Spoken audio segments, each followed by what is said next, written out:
This episode of Off My Shelf contains coarse language and adult conversation. Listener discretion is advised.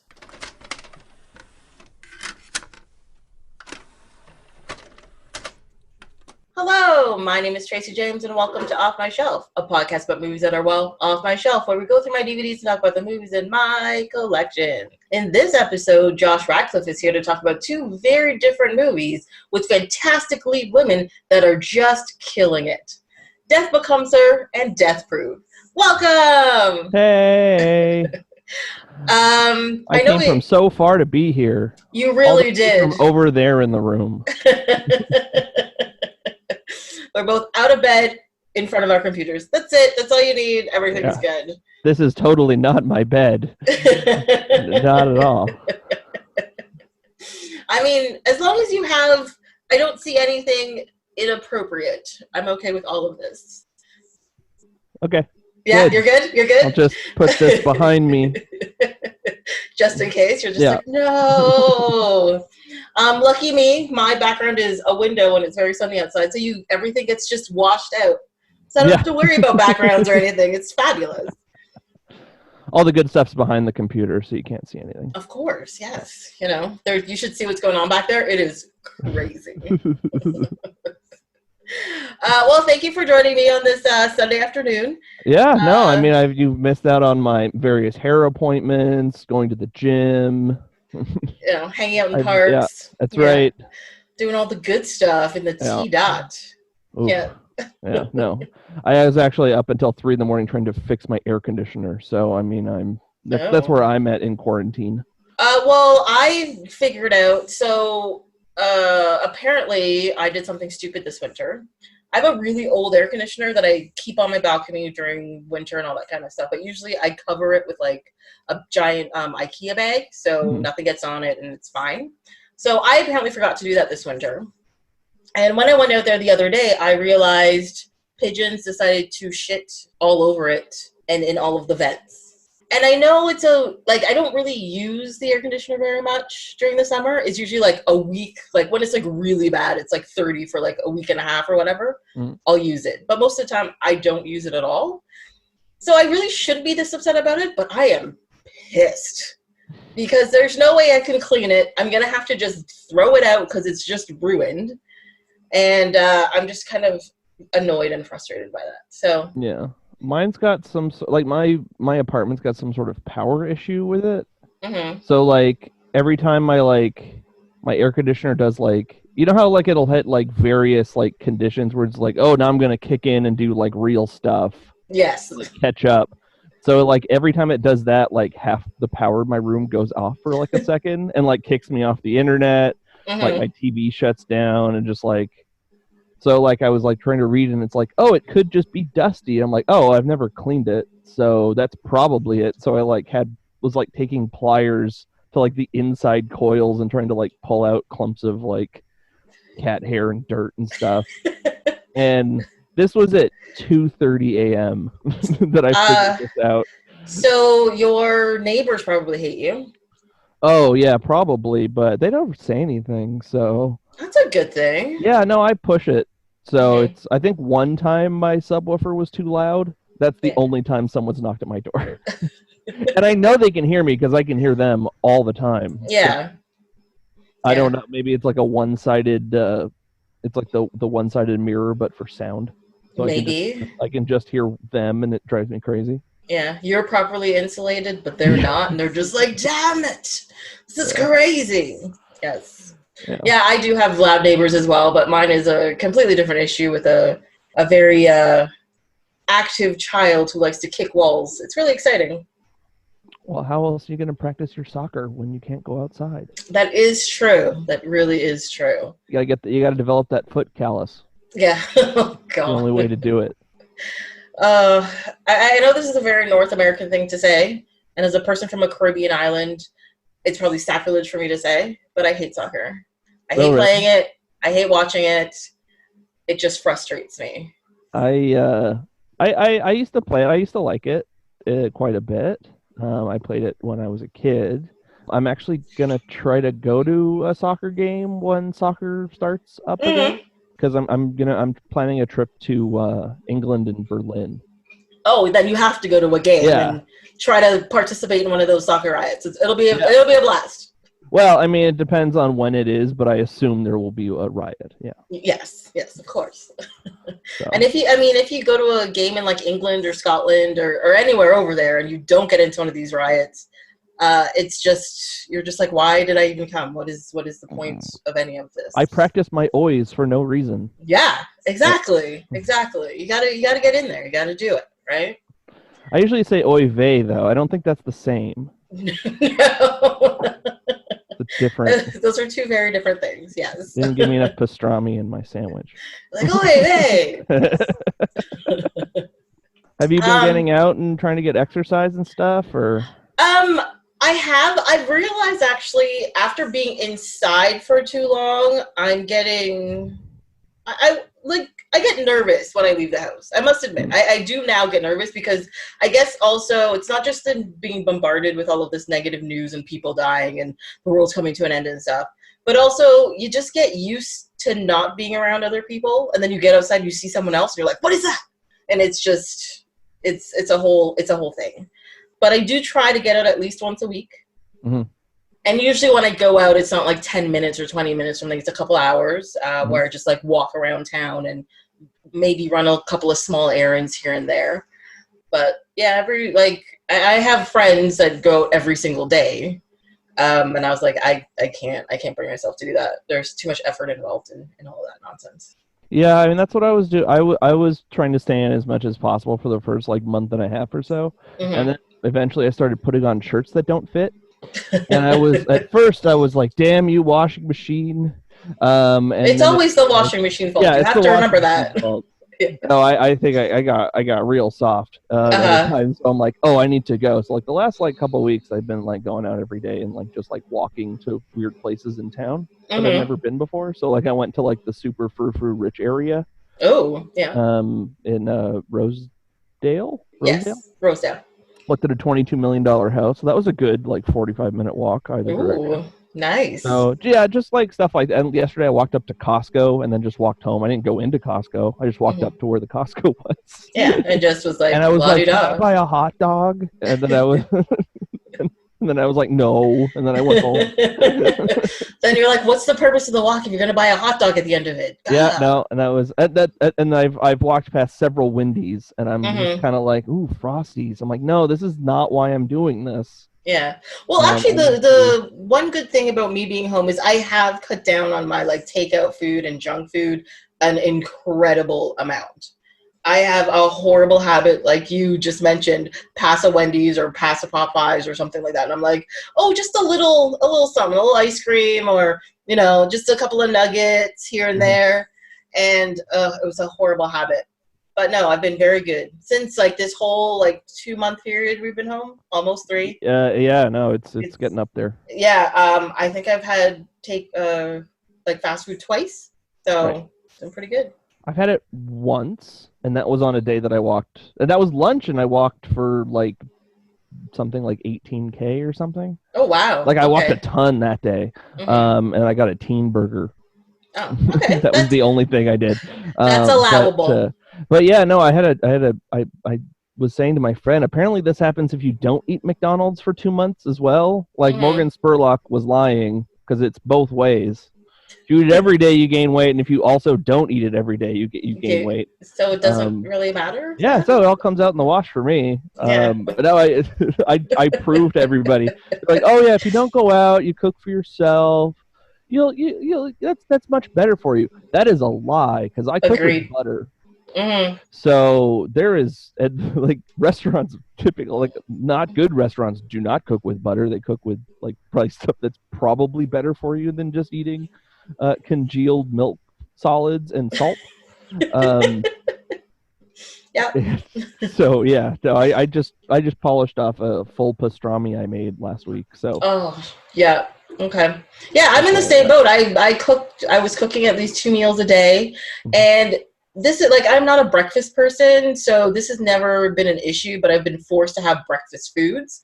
And because of that, don't want us to go bad and everything, I will make it. So I'm making pancakes and sausage and bacon for breakfast. And then for lunch, making like, I made risotto like 6 times and like big pots of risotto. And risotto it's butter and rice, really, and cheese. Like, it's crazy. It's not good for you, but I'm sitting there just huffing bowls of it into me, and I'm like, oh, I'm doing the right thing. I'm eating healthy. I'm like, no, this isn't better. Look how adult and responsible I'm being, making my own meals. Let's just throw some cheese slices in there. Exactly. More butter. I made a fake lasagna because I didn't have lasagna noodles, so I used penne and made like layers of penne, meat sauce, bacon, and cheese, and then another layer of penne, and did it again. And I was like, I'm so healthy. I'm cooking for myself. So I think that might be a ziti. Is that close to a ziti? Maybe. I think so. I don't know. Something like that, like a casserole baked pasta dish. Yeah, pretty much. I made stuff like that before. It stuff's good. That's so good. But then you think about it after you've eaten it and you're sitting on your couch and you're just like, I don't understand why my clothes don't fit anymore. You're just like, it's the washing machine's fault. That's it. It's fine. I'm lying back, struggling to breathe after having had dinner at 11 p.m. and wondering why my clothes don't fit correctly anymore. What could it be? It's definitely not me. I'm cooking at home. Damn you, COVID! All of these horrible things. Should we start talking? There's no segue from big ZD to death becomes her. The other thing I've been doing is watching a lot of television. Yeah, so have I. and so much movies TV and stuff like that. So. Sorry. Okay, I'm gonna ask you a question before we get into this. What is one thing that you have watched since you've been home that you think everybody should watch? Oh, that Michael Jordan documentary. Oh, okay. The Last Dance. I've not gotten on that bandwagon yet. Oh, it's great. What's great about it is that Michael Jordan's kind of an asshole on it. Yep. And that makes me laugh so much because he's the greatest player of all time and he's just a dick. But I think my thing is that no matter how nice you think a quote unquote famous person is, no matter what they do, like whether they're actors or musicians or athletes and all that kind of stuff, you gotta be a dick on some level. Yeah. And I guess this just sort of emphasizes, here's the dickish part that you guys have missed out on. What I think is great about him, and I actually have a note about this in Death Becomes Her, that he is super petty, and it seems that like most of his success is based on spite. Okay. So like it'll be like, man, they compared me to Dexler. That pissed me off. And then it'd be like, then Jordan scored 5 3-pointers in a row. And it's just like I'm gonna win just to spite you. That's really what it is. Somebody challenges his supremacy and he's just like, motherfucker, and then just like dunks on them 5 times in a row. That's kind of amazing. I know. It makes me like him more. It does. It's like Larry David succeeding like a million times over. Yeah. Oh my God, that's awesome. I don't know. I just haven't gotten around to it because I do have a thing about like documentaries and documentary series. They just tend to end up depressing me on some level, no matter how happy or sad it's supposed to be. Yeah. So anytime somebody's like, watch this documentary, it's so good, I'm like, I'm going to hate somebody, aren't I? And something's going to make me real sad in it, isn't it? Oh, God. Okay, I'll get around to it. I mean, there's like 1 or 2 sad things. I mean, this is all like pretty much of it, there's no like revelations in it, really, right? Yeah. Like it's so like his dad dies at a point. That's sad. That is sad, and it affects him greatly, and you kind of get that. But it's not. The documentary does not play itself to hit your emotions as much as it is just like, this is the winningest team in the history of basketball. This is how that worked. So like it does go into sort of like Michael Jordan stuff, and as I said, like he is kind of a jerk, but in a way that makes me laugh. Like it's sort of like a George Costanza like jerk, where he's just like kind of like spiteful, like, and like but then succeeds. Like it's sort of the opposite of the way it's supposed to work. Well, I guess that's the thing that makes you root for him, is that he actually does make it happen, right? Yeah. So that's the difference between him and George Costanza. Costanza's an ass and he fails at everything. Yeah. He's an ass and he wins at everything. So we're gonna go with Jordan. It's fine. Yeah, no, that's why it's funny to me. Like I cackled with laughter at least once an episode. Okay. Because of just him doing that exact thing. Oh God. It's like, they trash talked me, and so I completely destroyed them. Yeah, and they're like, trash talk that. Oh, okay. Can't do that anymore. Okay, gotcha. There's so many people going like, man, I should not have pissed Mike off. But them pissing him off made him the greatest. So yeah, that's it. It's kind of like a win-win situation. Yeah. I don't know. That's awesome. Okay, so now I got to put that higher on my list of things to get around to then. Yeah, it's easily digestible too, so you can like pop one on, enjoy it, and then come back to another one a week later. It's not No, not really. Okay, perfect. That's exactly what I like. I'm not a binge watcher. Can't do it. People are just like, oh my God, I watched this in a day. And I'm like, why? Yeah, I watched this 10-hour thing. I'm like, even by today's standards, that's not healthy. No, exactly. Okay. Enough. Okay. Segue. Death Becomes Her and Death Proof. Yeah. Yes. I will say I thoroughly enjoyed watching all of this. Well, I have quite a deep history with Death Proof, as we've discussed on previous episodes of the show. That I'm quite the Tarantino person. So am I. Yeah. But I had not seen Death Becomes Her. Ever? No. Oh wow! I okay. had seen the like VHS box cover like 1,000 times because that movie came out when I was 4, and just like it's like that box cover and the one for Silence of the Lambs. It's just like burned into my head. It's like or it was like posters in video stores or whatever, because it was like hitting video by the time I was like gaining consciousness. Yes. And so just like my image of it is, so I'd seen like the candelabra through the hole in the stomach and Meryl Streep's head backwards like 1,000 times before. And it's actually one of those posters where at first you look at it, you're like, that's normal, and then you realize, no, it's not. Her head's backwards. Oh, he's holding that through her stomach. Yeah. This is weird. It's a pretty good like image poster. Like it stuck with me for 30 years.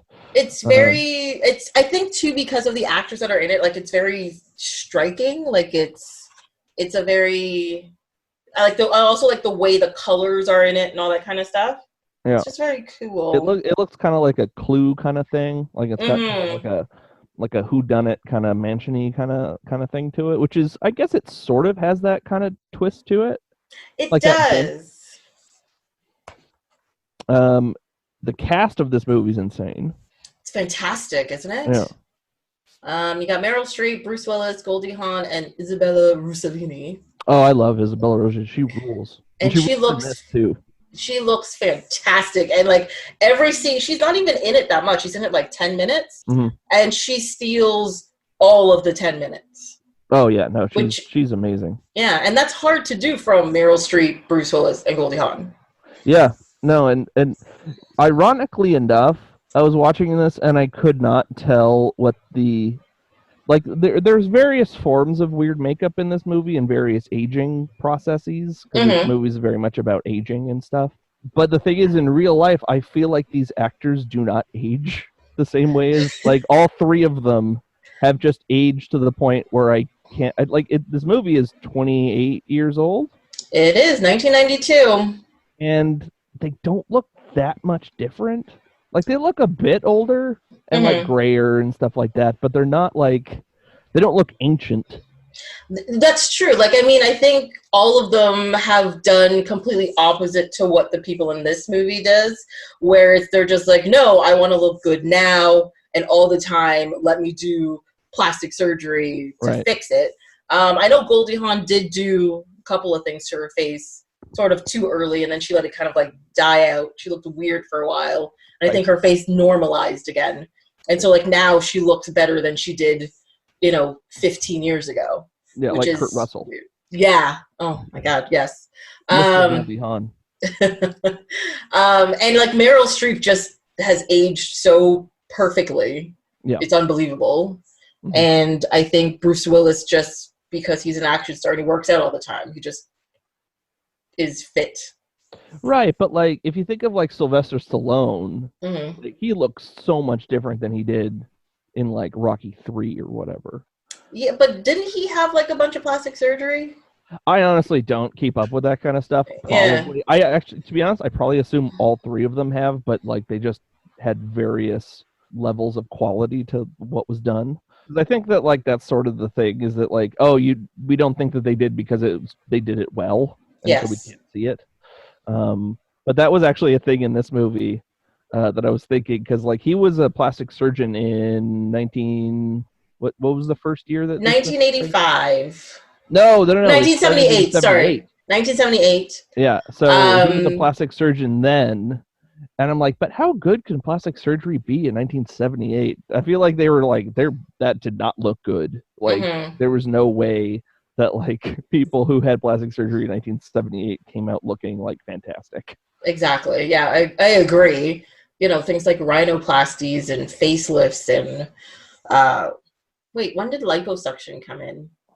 I have no idea. I don't know. I don't know the history of plastic surgery, to tell you the truth, but you know, most of it had to do with because I know. Okay, so from watching the TV show The Knick, which is about the hospital at the turn of the century, and that girl loses her nose because of what disease did she have? Anyways, but to fix her nose and give her quote unquote plastic surgery, you have to have good cells, and you have to like tie your arm. Piece of your arm is sewn to your nose, and your arm has to be held up, so then there's blood flow. Then you have skin, and they cut it off, whatever. That was like one of the earliest plastic surgeries, quote unquote. Well, it sounds pretty modern. It's horrendous. And then they attached the leeches. Yeah. And what? They took cocaine for, what was it, a sedative? And I was like, oh, all right, is that safe? Oh, all right, sure. That, yeah, no, and he's and your doctor's also just like full of coke. Yeah. And what it was, they gave him heroin. Yeah. And they gave him heroin to get him off of the cocaine. And I was like, that's not is that what happens on that show? Yeah. I only got through like the first like 2 episodes. No, it's like it is. I don't know what it is. I think if I had known what the show was about before watching it, I probably would not have watched it, and my whole life would have been fine. But watching the first 2 episodes, I got so drawn in automatically. And every single episode, I was just like, why am I looking at this? This is so fascinating. This is amazing. Is this real? And I started like looking up stuff, and I was just like, they actually used to do that? That's what? You know, like it's... You'd be surprised by what they still do. Yeah, I think that's the really shocking part whenever I learn something about medicine, which is none. I have an arts degree. But like leeches are coming back. Like that's a thing that's like... It actually never really went away. Yeah, but like it's becoming like popular among like a certain group of people, which I don't really know who that people would be that are attaching leeches to cure ailments. But that's astounding to me. But yeah, no, the kind of stuff that's like electroshock is still a thing. Yep. When it and comes that's just like we're gonna reboot your brain by like unplugging it and plugging it back in. And I'm like, that doesn't seem like a good idea. No, not at all.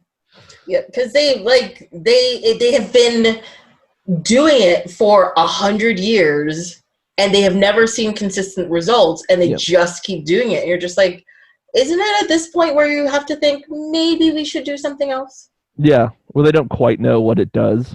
Yeah, but they just know you change a little bit. Yep. You're not quite the same afterwards, and you don't like who you are. So I'm like, this doesn't sound bad to me. Let's do that thing. Where can I sign up for that thing? Not the same, eh? And lobotomies, they still do. I didn't know. I didn't even know they still did those. Ugh. I mean, it's definitely not a regular thing. It's not very well looked upon, but yeah, no, I don't know. You read about these things and you're just like, I can't fathom any of this. I'm going to just leave it where it is. Okay. Yeah. It is odd that they changed Bruce Willis's job in this movie, because he was a plastic surgeon, then became is a mortician at the end. Yeah, so while watching the movie, which is also something which always confused me, like, why is he doing that? But from the looks of it, so you see that A, he's an alcoholic, and B, his hands shake. Mm-hmm.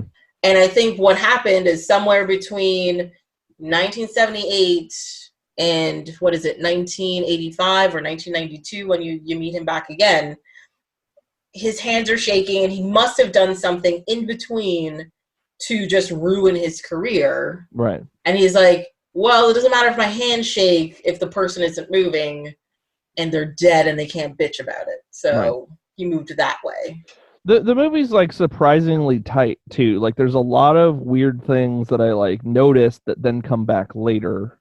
So like that being one of them is that he like I guess the attraction that Meryl Streep had to him at the beginning of the movie is because he's a plastic surgeon. He could perform surgeries on her to keep her beautiful, like that. Yes, and he was Helen's fiance. Right.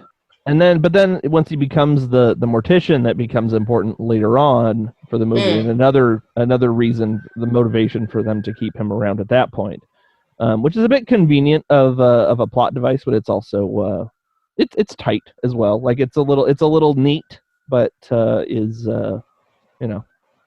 sort of works. Yeah, one of the things I did enjoy about like things coming back was the flippant comment when they go to the book signing, and that woman is congratulating him or thanking him for how good of a job he did with her aunt, I think it was.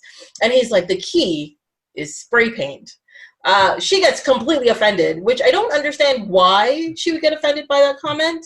It's not like he sticks a pole in them or something. Like, it's not anything too weird. It's just spray paint to like color. But then that whole spray paint bit comes straight back in the middle of the movie and then right at the end of the movie as well. And you're just like, haha, spray paint. Acrylic number 9. You're like, okay, this is good. Yeah, I noted that too. It was like, why did she ask then? Yeah. Like, she's like, how did you do it? And what did she expect the answer to be? Like, I mean, like what they do to living people, like for rhinoplasty, is like, first we take a hammer and just smash their face in, and then it's true. And then, but yeah, no, she's offended by the fact that he uses acrylic paint and he gives the reason why too. It's not just out of laziness. He's not just like, oh, I don't care about this dumb stiff. I'll just spray paint him with some of this. No, he's like, no, the pores have been constricted, so regular makeup doesn't work. So I actually have to paint them. Like, that's his real answer. And she's like, oh my God, and then storms off. It storms off. It makes no sense. Yeah. It's just like, no, that's a legitimate reason. You have to work with your medium, right? Yeah. You know? So, I mean, and it also shows the fact that he actually sat there, went through the process of using regular makeup, all different types of regular makeup, did some research, realized something, moved to spray paint, mixes the colors correctly, and made it work. So, I mean, there was effort involved. Yeah, and it's and I said, it's like, and it's a callback later on, which was actually rather clever, because that's a pretty small line of dialogue that seems quite inconsequential at the time, but then definitely comes back later. Yeah, and it's done so well. Yeah. I do love Meryl Streep's and Goldie Hawn's, just their characters in general and how their characters are introduced, especially. Meryl Streep singing and dancing, which is something you don't see very often, right. Until Mamma Mia, I suppose. I thought was... Yeah, I guess people don't like her singing, right? Did people like Meryl Streep singing in Mamma Mia? I tell you, I've never seen it. I know that Pierce Brosnan is like, everyone hates that. I know everyone's commented on that, but I feel like in this movie, like, it opens with her in the show that everyone hates and everyone walks out of. I noted that I feel like they started to walk out before it got really awful. Like the disco number started after everyone was walking out. Yeah. You're like, no, you missed the bad part. You saw the good part. What are you doing?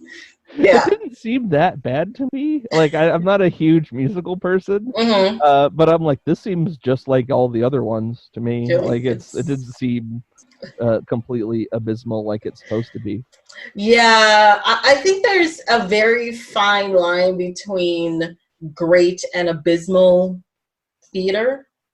But it's one of those things, it's when you see it, you know, and like it's a very hard thing to describe. It's like when you're watching something that's campy, you know, and one version of this campiness is you'll love it, it's fantastic, this is wonderful. Then there's the other version of campy and you're just like, it is a very small difference in the quality of these two things, but oh my God, this is unbearable. Yeah. But you know when you see it. And I feel like that's also, I guess that's a personal taste thing. Because like a lot of people are like, this is great. It's so campy. I'm like, this sucks. Yeah. I hate this. Yeah. But yeah, I know. I guess there's a tolerance level for it. But yeah, no, I was watching it. I'm like, this isn't Springtime for Hitler. Why is everyone so mad at this? Yeah. Okay, that's a reference very few people make, so I enjoy it. Well done. And the funny thing is I've never watched The Producers, but I know about Springtime for Hitler. Is that weird? It's one of the best bits. I love that joke. It's such a funny, like, musical, like, comedy number. Yeah. Oh, well, that was fantastic. Well done. Well done. Yeah, thank you. But I do like the looks of Goldie Hawn and Bruce Willis in the 1970s. They're all in like these brown shades and their hair is just a little bit too shaggy and you're like, what are you doing? Academia in the 70s. Yeah. That is and then what my parents look like. Isn't that pretty much what everybody's parents look like? Yeah, probably. Yeah. But the glasses and like the brown and the academics. Yeah. Like, I've seen my parents' old pictures. They're wearing the giant glasses with, like, the clear brown frames, you know, and they're always wearing the giant lapel shirts and vests for some reason. I don't know. I mean, that's what people wear now, right? That's just, like, hipster wear. That's hipster wear now, yes. Right. Okay, good. Yeah. Good to know, because I'm about to go out and put my bell-bottoms on. Sweet. Yeah, sometimes I go outside and I'm just like, what year is this? Yeah. Because they're wearing stuff from like 1982. They're wearing stuff from 1995. They're wearing something from the 1960s. And I'm like, sure, you do you. I'm good. It's fine. Just whatever. Yeah, I'm getting old to the point where I'm questioning whether children know what the things that they're wearing are. So like I saw like this kid, he must have been like 14 or 15, wearing a television Marquee Moon shirt, which is like a band from like the CBGB in the 70s. And I'm like, does he listen to that band? Like, kids today don't... oh, God. I just went out of kids today. Oh, God. You're old, man. I know, man. I've aged so... Like, my beard has so much more gray in it in the last 2 months than it has. Like, it really has. Are you going to start shaking your fist out the window and stuff at kids walking on the sidewalk? That's what people do now. That is what Facebook is now, is people yelling at people. It is. I think that's every social media at this point is that thing, yeah. Because it's that way on Twitter, it's that way on Instagram. I don't know what this TikTok thing is, so TikTok, whatevs. I don't know. Fine. Yeah, as far as I can tell, it's Vine, but for people now, I don't know. I just see them on Instagram, and I'm like, not interested. Yeah, flip, go away. Don't like you. Yeah. Never. Oh yeah, no, that makes me feel very old too when I don't understand what platforms are. Yeah, or what the difference between the platforms are. So like, why should I do this if I already have this thing? Do you think kids on TikTok know what MySpace is, or Friendster? No, I doubt it. Yeah, I highly doubt it. That's the hill we're dying on. Oh, what about GeoCities? Do you think they know what GeoCities was? There's no way in hell. No.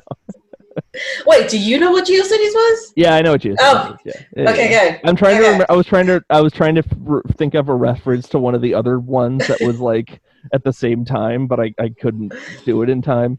Yeah, there was one other one, like Angel Fire. Yeah. That's the other one. Okay. That's what I was trying to think of. I was trying to think of Angel Fire. I really hope I have some very young people listening to this podcast because they're just like, what the fuck? They're Googling.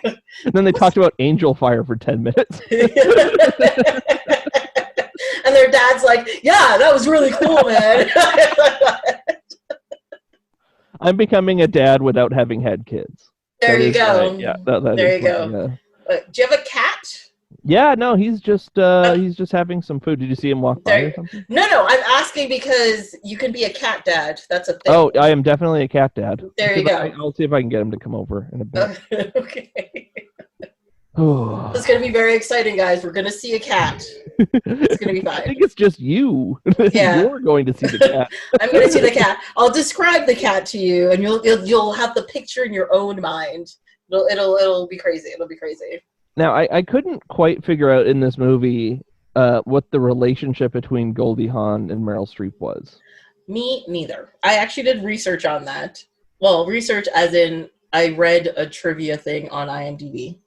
And apparently the original script said they were college roommates.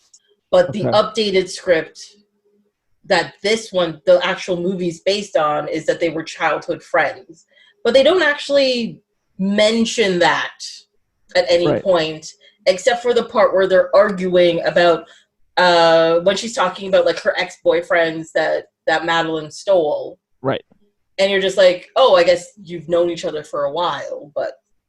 Well, and there was a thing where it's like, you didn't invite me to the parties at your parents' house, and stuff like that.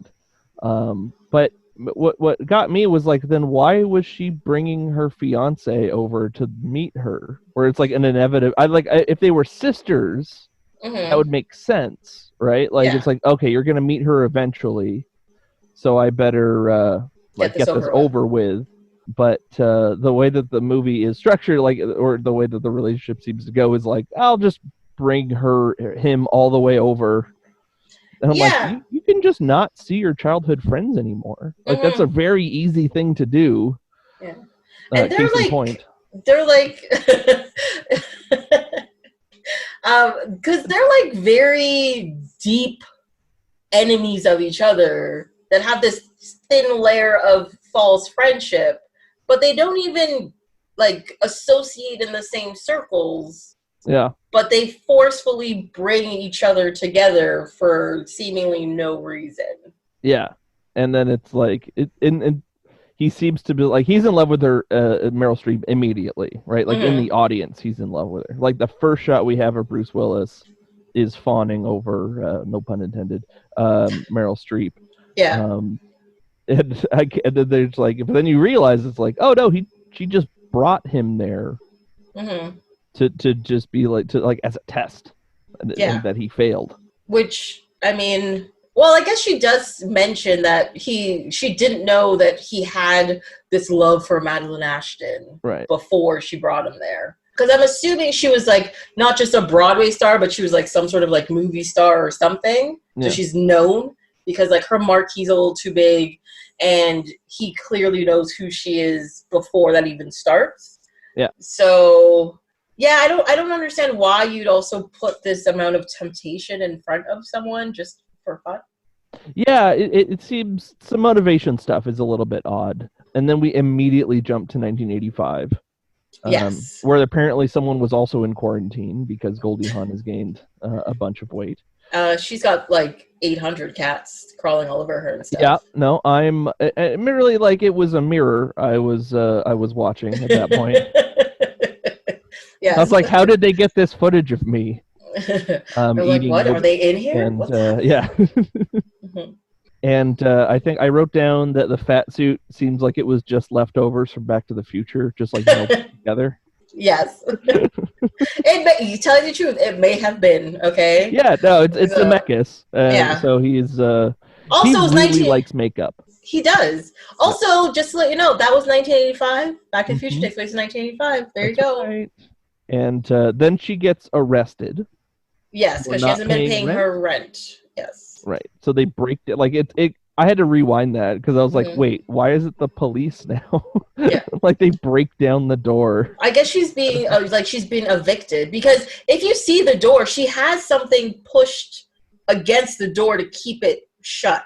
Right. So I guess the landlord, of course, has keys and has been trying to open the door and can't get it open, and you can't forcefully like go in there without the police if you're submitting an eviction. So yeah. Yeah. And then she's in a mental institution in the next scene, which was and they put Meryl Streep in a Michael Caine movie, which okay. I was trying to figure were you able to find out what the Michael Caine movie was? Because I was trying to look it up and I couldn't find it. I did not look it up. Okay. It's not Get Carter because it didn't look dirty enough. Mm-hmm. It sort of looked like the Ipcris File to me, which he's like, it's kind of like a spy movie. Okay. That's what he looks like at least in that era. It would have been around that time, but no, I don't know. Zemeckis loves putting people inside other things. Like that's just, he did Forrest Gump too, right? Like that's his, so like he loves, right? I think he did. Yeah, I think that's a Zemeckis. But yeah, he loves putting like, hey, this actor was in this thing. And I'm like, this looks odd. I think you invented deep fakes, man. I think so too, actually. Because especially with the whole Forrest Gump thing, like he just dropped him in there in all of the historical events. So you're like, all right, sure. Did we talk about there was a planned sequel to Forrest Gump? Have we talked about that before? No.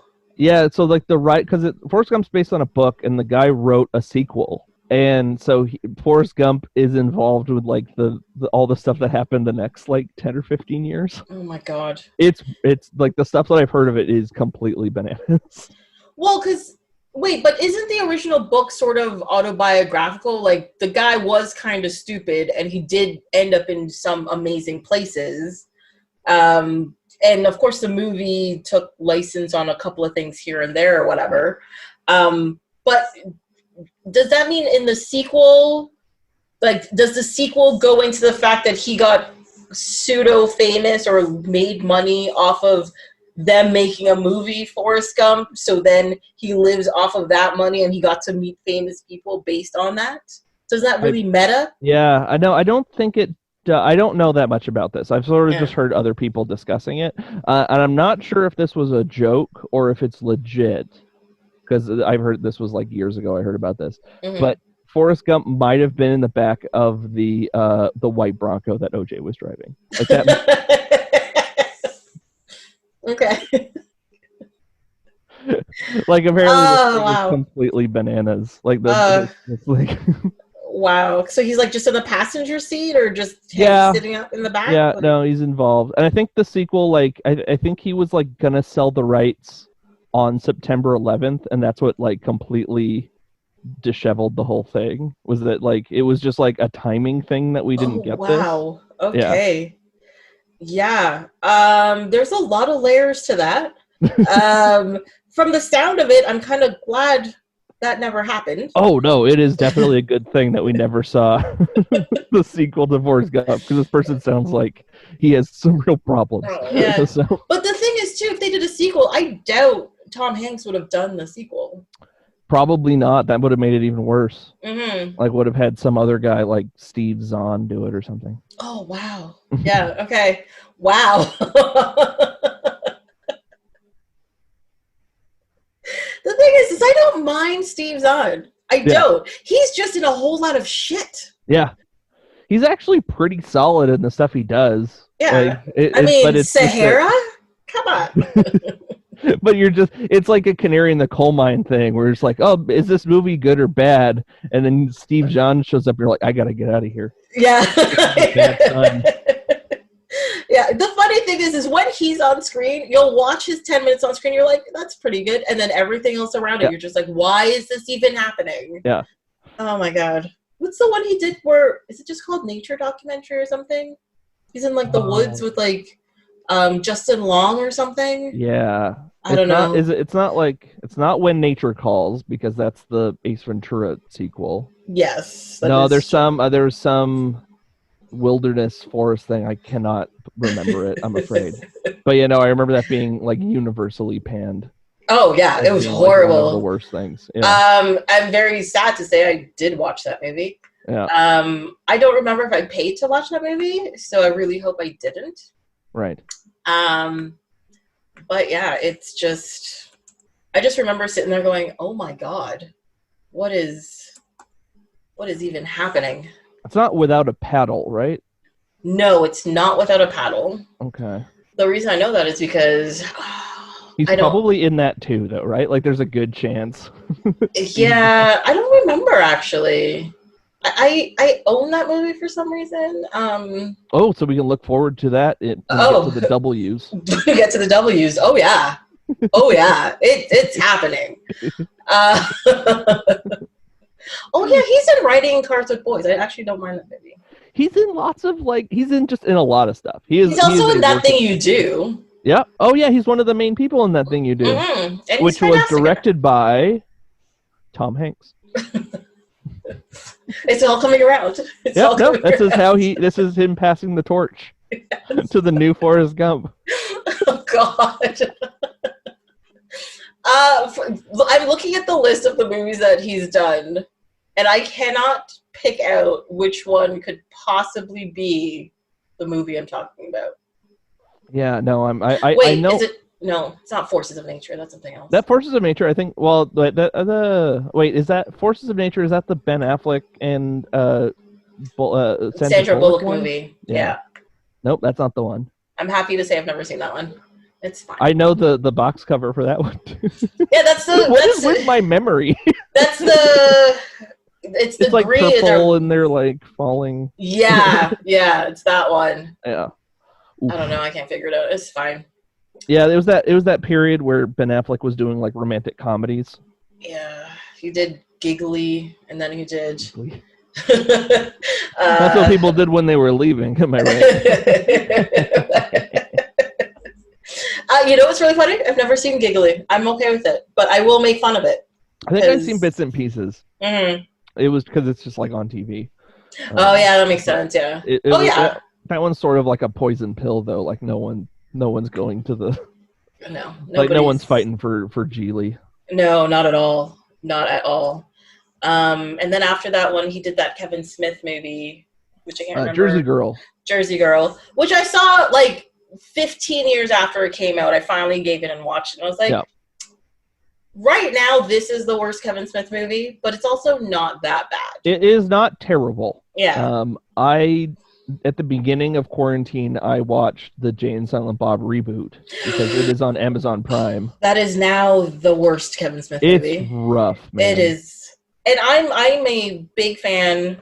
I've seen him, like when he came to Toronto and he was in Roy Thompson Hall. I saw him there. I've seen all of his movies. I am one of the few advocates for the movie Tusk, which I think is actually quite fantastic. Most people hate it. It's based on the Fleetwood Mac album. Wait, what? No, I'm kidding. It's a made-up thing. They have an album called Tusk. That's the whole. Oh, I was like, wait, did I miss something when I watched that? No. Okay. Fleetwood Mac does not have an album about a person turning into a walrus. Okay, that's I just want to make sure that everyone knows that. But yeah, about it though. So I've watched this movie in good faith. I'm like, I know it's gonna be cheesy. I've seen the previous Jay and Silent Bob movie. I've seen Zack and Miri Make a Porno.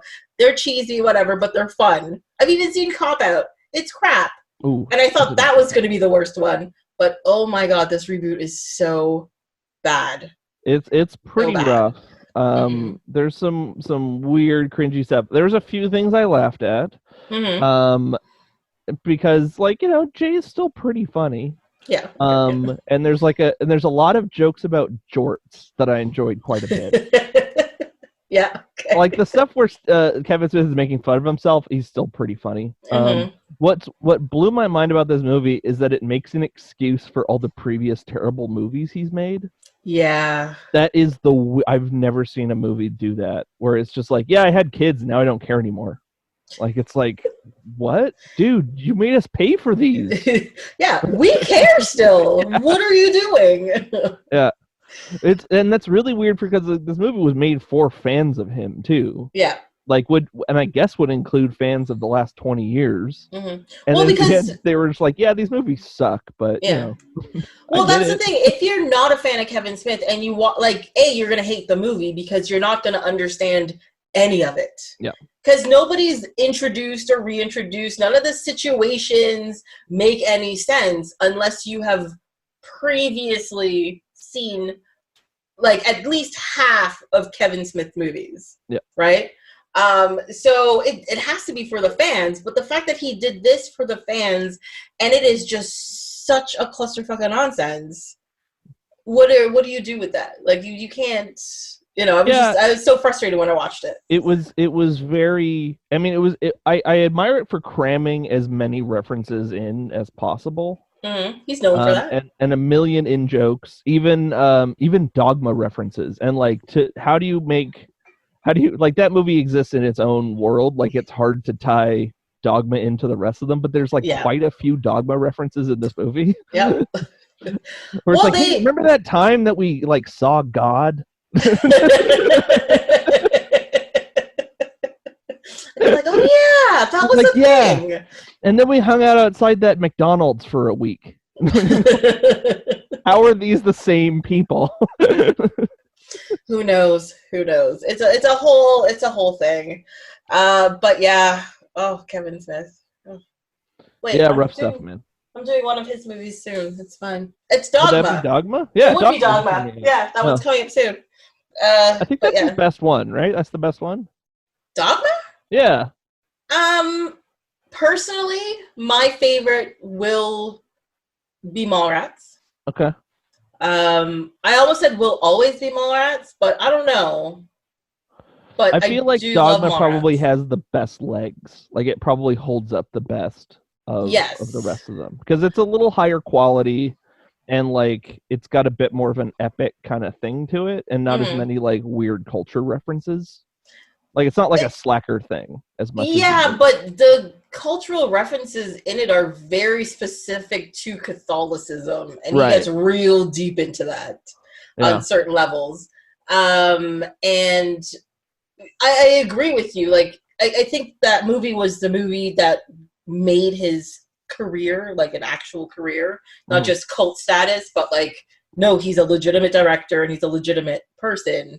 He's always a legitimate person, I suppose, but yeah, but a legitimate, like, famous person. A ghost before that. Yes. And that's why I think he got his famous friends to come back and, do all this crazy stuff, and they brought their famous friends to be in it, and he had a legitimate story that was well written, well acted, and all great people are in it.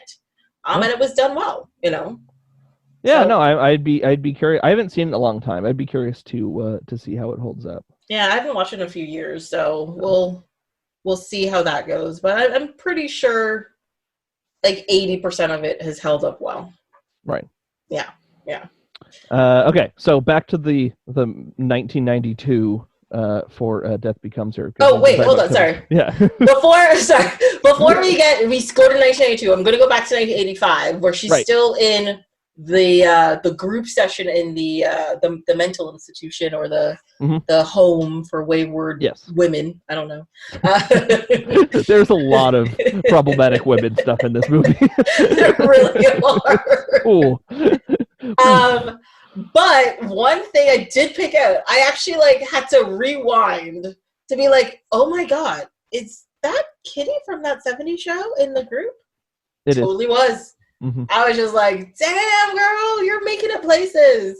But the funny thing is with Deborah Jo Rupp is that I first recognized her from the 70s show, but then rewatching Seinfeld, I forgot she was like Seinfeld's manager for a season.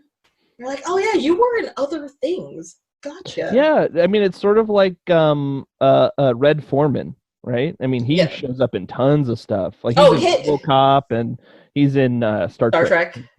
Yes, he is. And like, he's like all over the place. He's the president of the Federation. That's amazing. Mm-hmm. He's in the X-Files as well. Yep. Well, I guess that would have been after this movie. But yeah, no, like, actually him in that 70s show, I'm like, I recognize that guy from other stuff, but I couldn't put it together when I started watching the show. But he was like, oh, you're familiar to me. And then I started watching the other stuff, and I was like, oh, there you are, and all of the things that I've watched my whole life. Gotcha. There you go. Yeah, no, that happened to me in this movie a couple times. I think the nurse in this movie is also the nurse in Exorcist 3, which I had watched the night before watching this movie. That is a weird coincidence, but great. Yeah. And then Fabio is in this movie, who is also in Exorcist 3. There's a kitty! We told you there's going to be a cat. He's gray, and he's lovely, and looks very nice. He's also very confused as to what's happening, what's going on. What's his name? Paul. I like animals with people names. It's fine. Yep, that's him. Yeah, Paul. He's great. What is that? Yeah, no, he's my little buddy. Short-haired tabby who's having a good time. Is he already sick of you being home? Oh, yeah. Okay, gotcha. Yes. He just whines about getting wet food all the time. Every time I get up, he goes, "Hey, wet food." I'm like, it's not time yet. Yeah.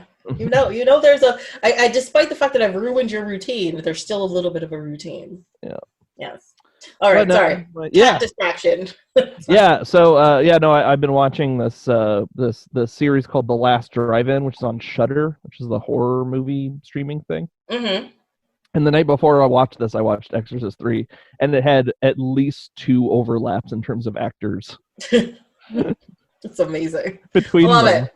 And like that is so odd. Mm-hmm. I also in the scene in the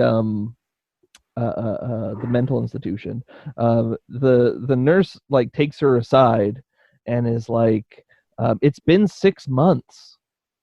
Why, when you're still on about this?" I'm like, yeah.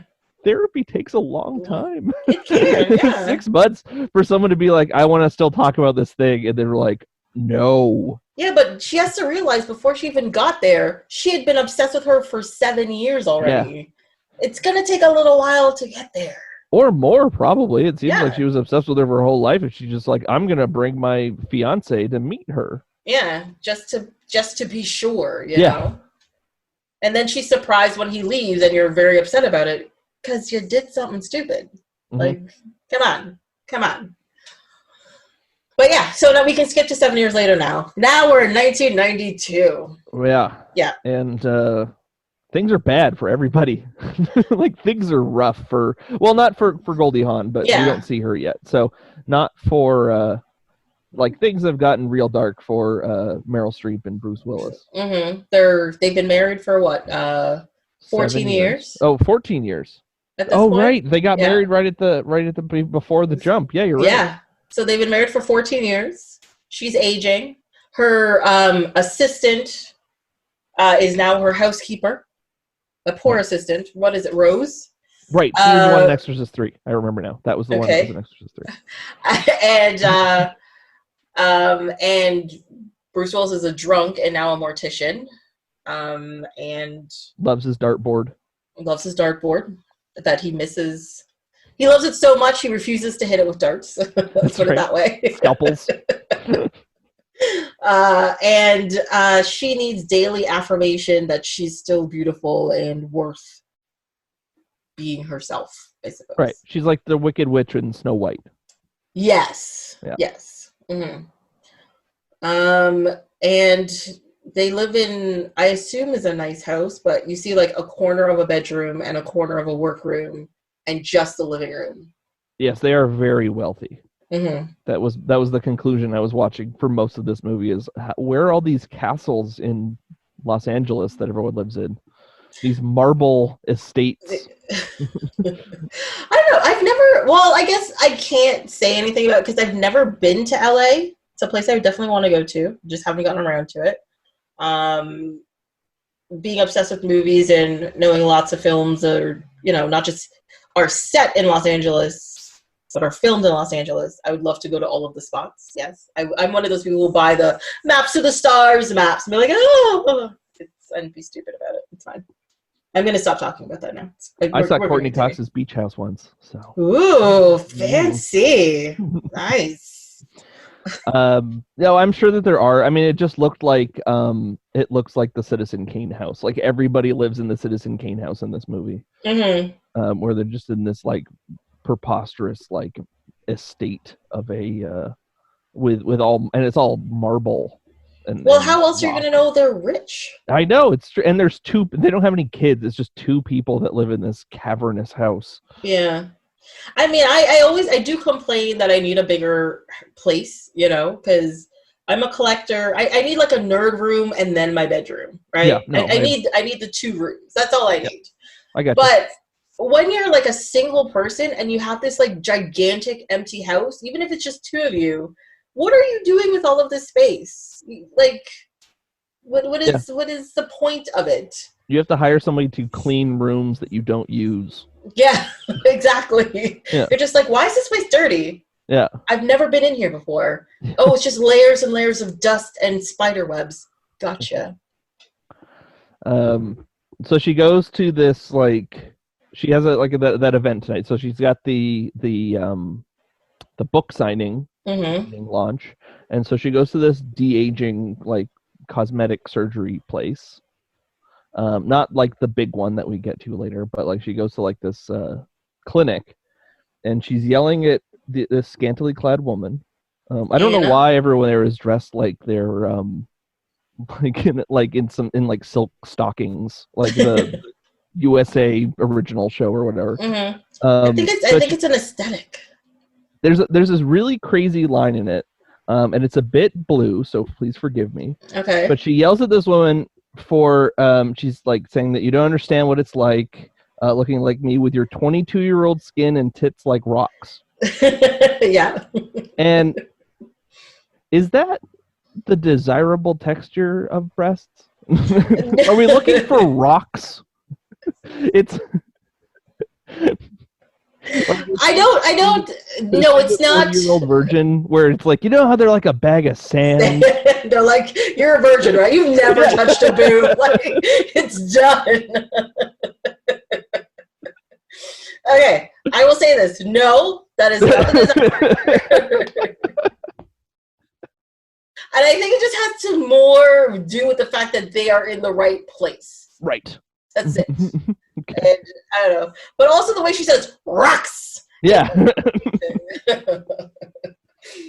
I wrote that down in its full quote because I was incredulous by it. Why rocks? Like, why would you choose that as the adjective? I don't know. I just started laughing because I was like, oh my God, she's so right. They are like rocks. She's got over-the-shoulder boulder holders. She does. See, rocks. There you go. Yeah. Yes. Oh my God.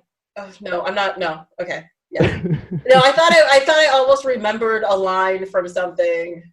It's from.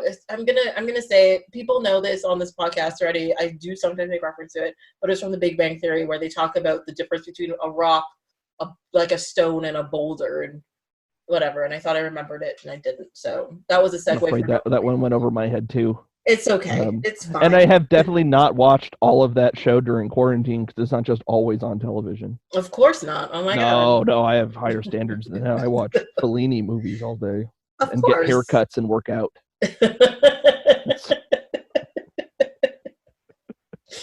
Fellini haircuts and working out. That's the trifecta? That's right. That's exactly. I mean, that's my day to day. Yeah. Okay. It's Satyricon, push-ups, and then a nice trim. Gotcha. Yeah, I like this. I should get my own trifecta put together like that as well. Yep. But mine's gonna be something like, I don't know, Three Stooges, couch potato, and I don't know. I would not cut your hair after watching Three Stooges. That's just a bad idea. No bowl cuts? It'll be great. No, yeah, no. Look fabulous. You poke yourself in the eye.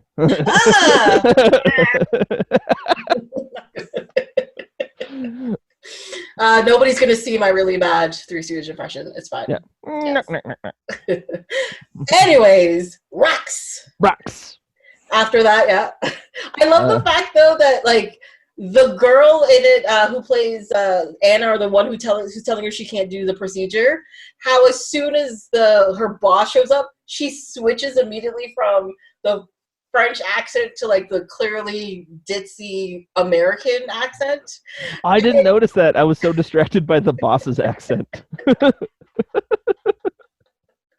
Because the whole time she's all like, no, you must no, I'm not even gonna try. But she does this like horror, like not even horrible. It's definitely a caricature of a French accent without being too ridiculous about it. Then the boss shows up and she's like, oh my God, Mr. Stevenson, I'm so sorry. And it's like, wait, weren't you just French? What happened? Like, okay, it's just the aesthetic of the place, probably. He had such I could not make heads or tails of what he was saying. I had such a hard time with just his, like, I had to rewind it a couple times to be like, okay, because it's important. This is like the inciting incident of the movie. Mm-hmm. Weirdly, and well, kind of.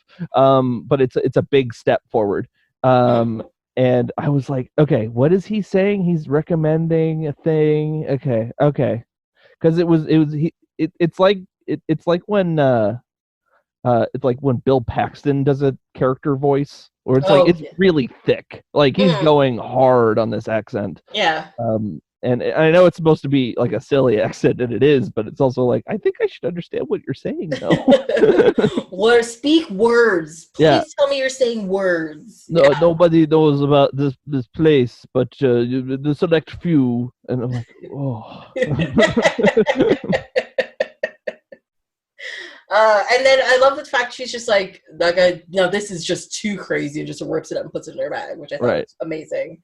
But then that goes to so that night you find out she's actually cheating on her husband with Dakota. I'm assuming, yes, but is he just like a pool boy, a different actor? Like he's just a random hot guy she met at some point in time? I think he's just like on the CW, doing like guest roles on various episodes. Like he's on like Smallville one week, and then he's on like Everwood like the week another week.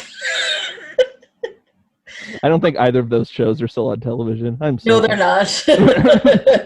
Also, there are two shows I have never watched, but at least I understand Smallville. Yeah. Okay. Yes. And I love it when she's like in there, she's driving in her car, she like all of her she's soaked, all of her makeup is streaked down her face. One of those heavy raining nights in LA. You're just like, and she screams at herself when she catches her eye in the mirror, and I was like, that's amazing. That was a pretty funny timing, actually. That made me laugh. And also, we were talking earlier about the good camp and bad camp, and when she's leaving, like, this is proper camp where they do this, where she's leaving Dakota's place before it start raining, and he's like, what does he say to her? I actually wrote this down somewhere. Yeah, he's like, you should find someone your own age, and then it's like a millisecond, and then the rain falls, because it's just like, that's the moment where everything falls apart for her. Right. And that is pure camp, but in the best way. You know what I mean? Yeah, it's very overwrought and very kind of soap opera-y. It's fun. And it also, like, as I said, it doesn't really rain in Los Angeles very much, let alone, like, it rains all the time in this movie. Yeah. But it's just kind of fun. Like, it has to rain for because this movie should take place in like Gotham City, really. Like it should, where it's like raining and like everyone has these weird houses and all that kind of stuff. Yes. But it's a Hollywood story about beauty and death. Yeah. Well, especially the last scene of the movie, it looks like the end of the first Batman movie with when they're at the top of the church and he's like falling off the edge. You're like, this is Batman, right? Yeah. This movie has some problems with stairs. Uh-huh. And it loves butts. That is what I found that's what I noticed with this movie. Someone's very afraid of stairs, but loves butts. I'm very confused. What's the problem with the stairs? So like everybody is just teetering on the end of stairs. Like everybody does the like like Three Stooges like whoa, and like it seems to be like this movie has and especially the end, like that ending is terrifying for stairs. Like, that makes me not like stairs. It is a bonkers ending. Yes, it is. But it makes sense technically. Kind of. We'll get to it. We'll get to it. We'll get to it. Yeah. Because I definitely have a note about it. Mm-hmm. One thing I found out. So we're past that day. She goes to the house. She meets Isabella Rossellini, who kills it. Yeah, no, she's amazing. And she looks fantastic, acts fantastic. Everything is fantastic about that whole sequence. And she takes the potion. And the thing I found out is, so the part where we're talking about boobs again, sorry, where her boobs go up, right? Because they're going back into place or whatever. Apparently, they made a special hydraulic bra for her. Right. That didn't look right. So they actually had a stylist behind her, pull them up instead. But they still decided to have a balloon sound when it happened. Yeah. It's like, what? When I read that, though, I thought that was the best bit of trivia ever. That's amazing. Loved it. Yeah, no, where did I get that? Yeah, the balloon sound as everything tightens. I wrote that down as being like, why? It doesn't make... I guess because everything fills out. Correctly? Yeah, I mean, in some aspects, this movie's very cartoony. Like, it has a lot of cartoon logic in a lot of this movie. Mm-hmm. Which is weird because it's kind of an adult movie. Like, it's really dark. Yeah, because this is not something you put in front of kids. They're not going to get it, except for maybe... Because even, like, the scene falling down the stairs, the sound effects are cartoonish, but the actual visuals are horrifying. Oh, yeah, no. She like, they do, like, a full, like a neck break, like, in a shot. Like, you can see her neck breaking as she's going down the stairs, and it is pretty violent. Yeah, like, I watched that scene again, and I was like, I don't remember being so distressed by her falling downstairs. I remember the scene where she's at the bottom of the stairs and her arms the wrong way and the legs the wrong way. I remember all of that stuff. But, like, the actual, like, her falling down the stairs, breaking the neck, hitting another step, and you see the arm go back, and you're just like, oh, yeah, that's a lot. Yeah, no, it's it's her husband murders her. Like, it's also like not like it's not like a fun mistake, right? Mm-hmm. Like, and that would be different if it was like they argued and then she had a calamity. Yeah. It was, no, he pushes her down the stairs, which is like a pretty, that's not like a fun ha kind of thing. Like, that's a really kind of rough, realistic murder. Yeah. And the funny thing is, the thing is, right before that, though, when Helen was at the house, they already devised a plan to murder her, but somehow that murder seemed less horrific than getting pushed downstairs. Yeah, I think it was because it was much more complicated and convoluted. Like, it was like they drug her, and then they take her to the top of Mulholland, and then they put the thing in the car, and then drive the car off the cliff. Like, that one's a lot sillier and it's very, like, old Hollywood kind of thing. That's what they did in North by Northwest, right? That's how they tried to kill Cary Grant in that? Yes. So it's that one we're more used to is like an evil plot.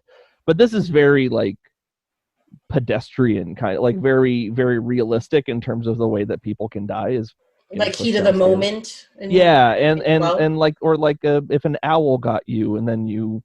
Sorry, you haven't seen that documentary. There's a documentary called The Staircase, where it's about somebody that has, like, two of his wives have died by falling down the stairs. And he says that, like, an owl scratched her head, and that's why she had a wound on her head.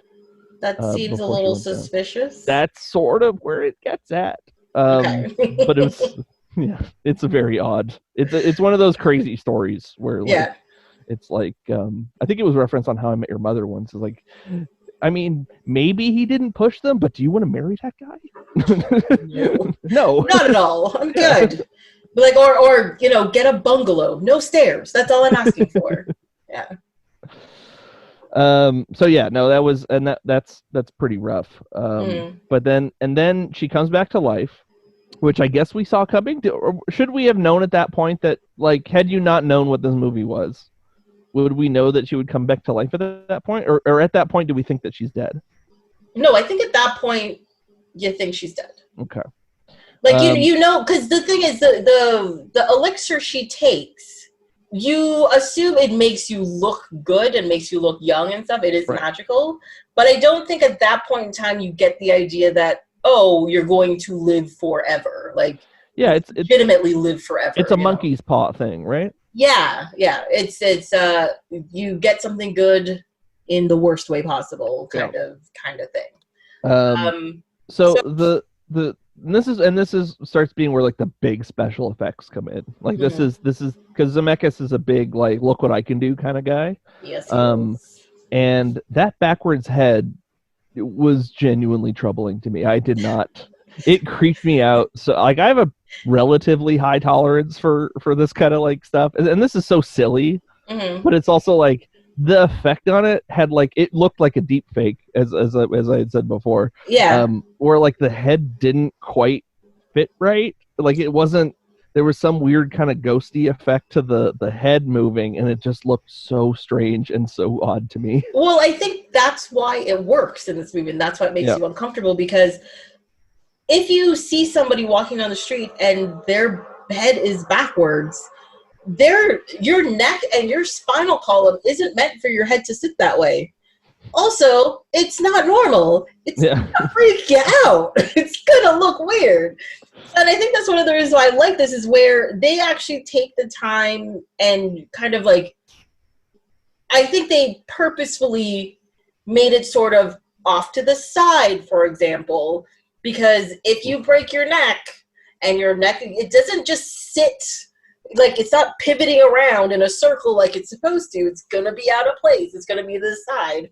Or like even when she turns her head back and she's broken her clavicle and you see this like hump on her neck over here, and you're just like, oh, they're actually paying attention. They're actually doing the things. And when they show her wrist closer up and the doctor's like moving it back, you can see like a little hump on the wrist because the bone is dislocated and shattered.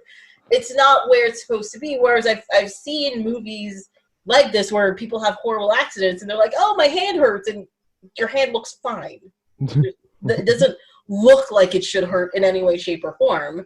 And I'm not saying there aren't injuries where that happens, but if you've got like a shattered wrist, your wrist doesn't look like a wrist. You know, it looks. Yeah. And they were really detailed in picking those things up throughout. Yeah, no, they really do. They do a lot of stuff with makeup, and makeup is a big, and which is actually works with the plot, because that's a lot of what the second half of this movie is about. Is about looking and like making up to be the way that it's supposed to be.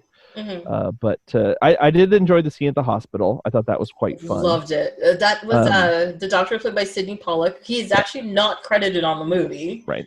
And he is an Oscar winner, and he does like that whole doctor sequence is fantastic. It's the same role he has in Eyes Wide Shut, right? It's the same doctor. Is it? He also plays a doctor in Eyes Wide Shut. Like that is. And he's not an actor; he's a director, really, right? Like Sidney Pollack. Oh, that's right. Yeah. So this is just like that's fun. Right. He won an Oscar for directing. Yeah. That's right. No, he's like a big dude, which is funny that he keeps playing doctors in movies. Just as like, but he's only in it for like 10 minutes. Yeah, but he has the right look for it. Like I would not never like if I saw him walking. Well, he's dead, rest in peace. But if I ever saw him just walking down the street in a white coat, I'd be like, that guy's a doctor. I would never question it. And that's it. So perfect casting. Well, he's been typecast. Yeah. So I think all of us just have that picture in our head. That's what a doctor looks like now. And then he has a heart attack, right? Which is a fun comedy of errors kind of thing. Well, the thing I think it's really funny is that they build up to that scene that he's having a heart attack, because the Bruce Willis character, he walks out of the room leaving his wife behind looking for a doctor. You see people rushing past him and he's like, where are all the doctors? And then he comes back and then you see where all the doctors are. He's working on this poor doctor that's had a heart attack because he's seen the living dead. Yeah, and then she gets taken into the morgue, which I thought happened rather quickly, considering she was awake and doing stuff, wasn't she? But she fainted. Okay. And then a nurse comes into the room while Bruce Willis is out of the room and takes her down. But they do prep her very quickly and get her in that bag and down there in like 3 minutes, which is shocking to me. I don't know. that timeline and that part always gets me. I'm like, like somebody should be in there putting her on the gurney still within the time period it takes him to walk outside and walk back into the room. Yeah, I don't think that at hospitals when you like walk into a room, find a dead body, you're like, well, this is obviously missing from the morgue. Let's take it downstairs. Yeah, that's not the automatic thing that happens. Yeah. Nobody else is in the room. There's just a body there. Oh no, this escaped. We got to take this back. And it's not even like a body in like a gown or anything. She was like in all of her clothes, on an angle on the bed, half off, lying there. And you're just like, shouldn't you check with like, hey, who's looking after this thing? Like, something's wrong, something's a janitor found her and was like, oh no, we got to take care of this. Yeah. Oh, I'm going to get in trouble. Yeah. Not again.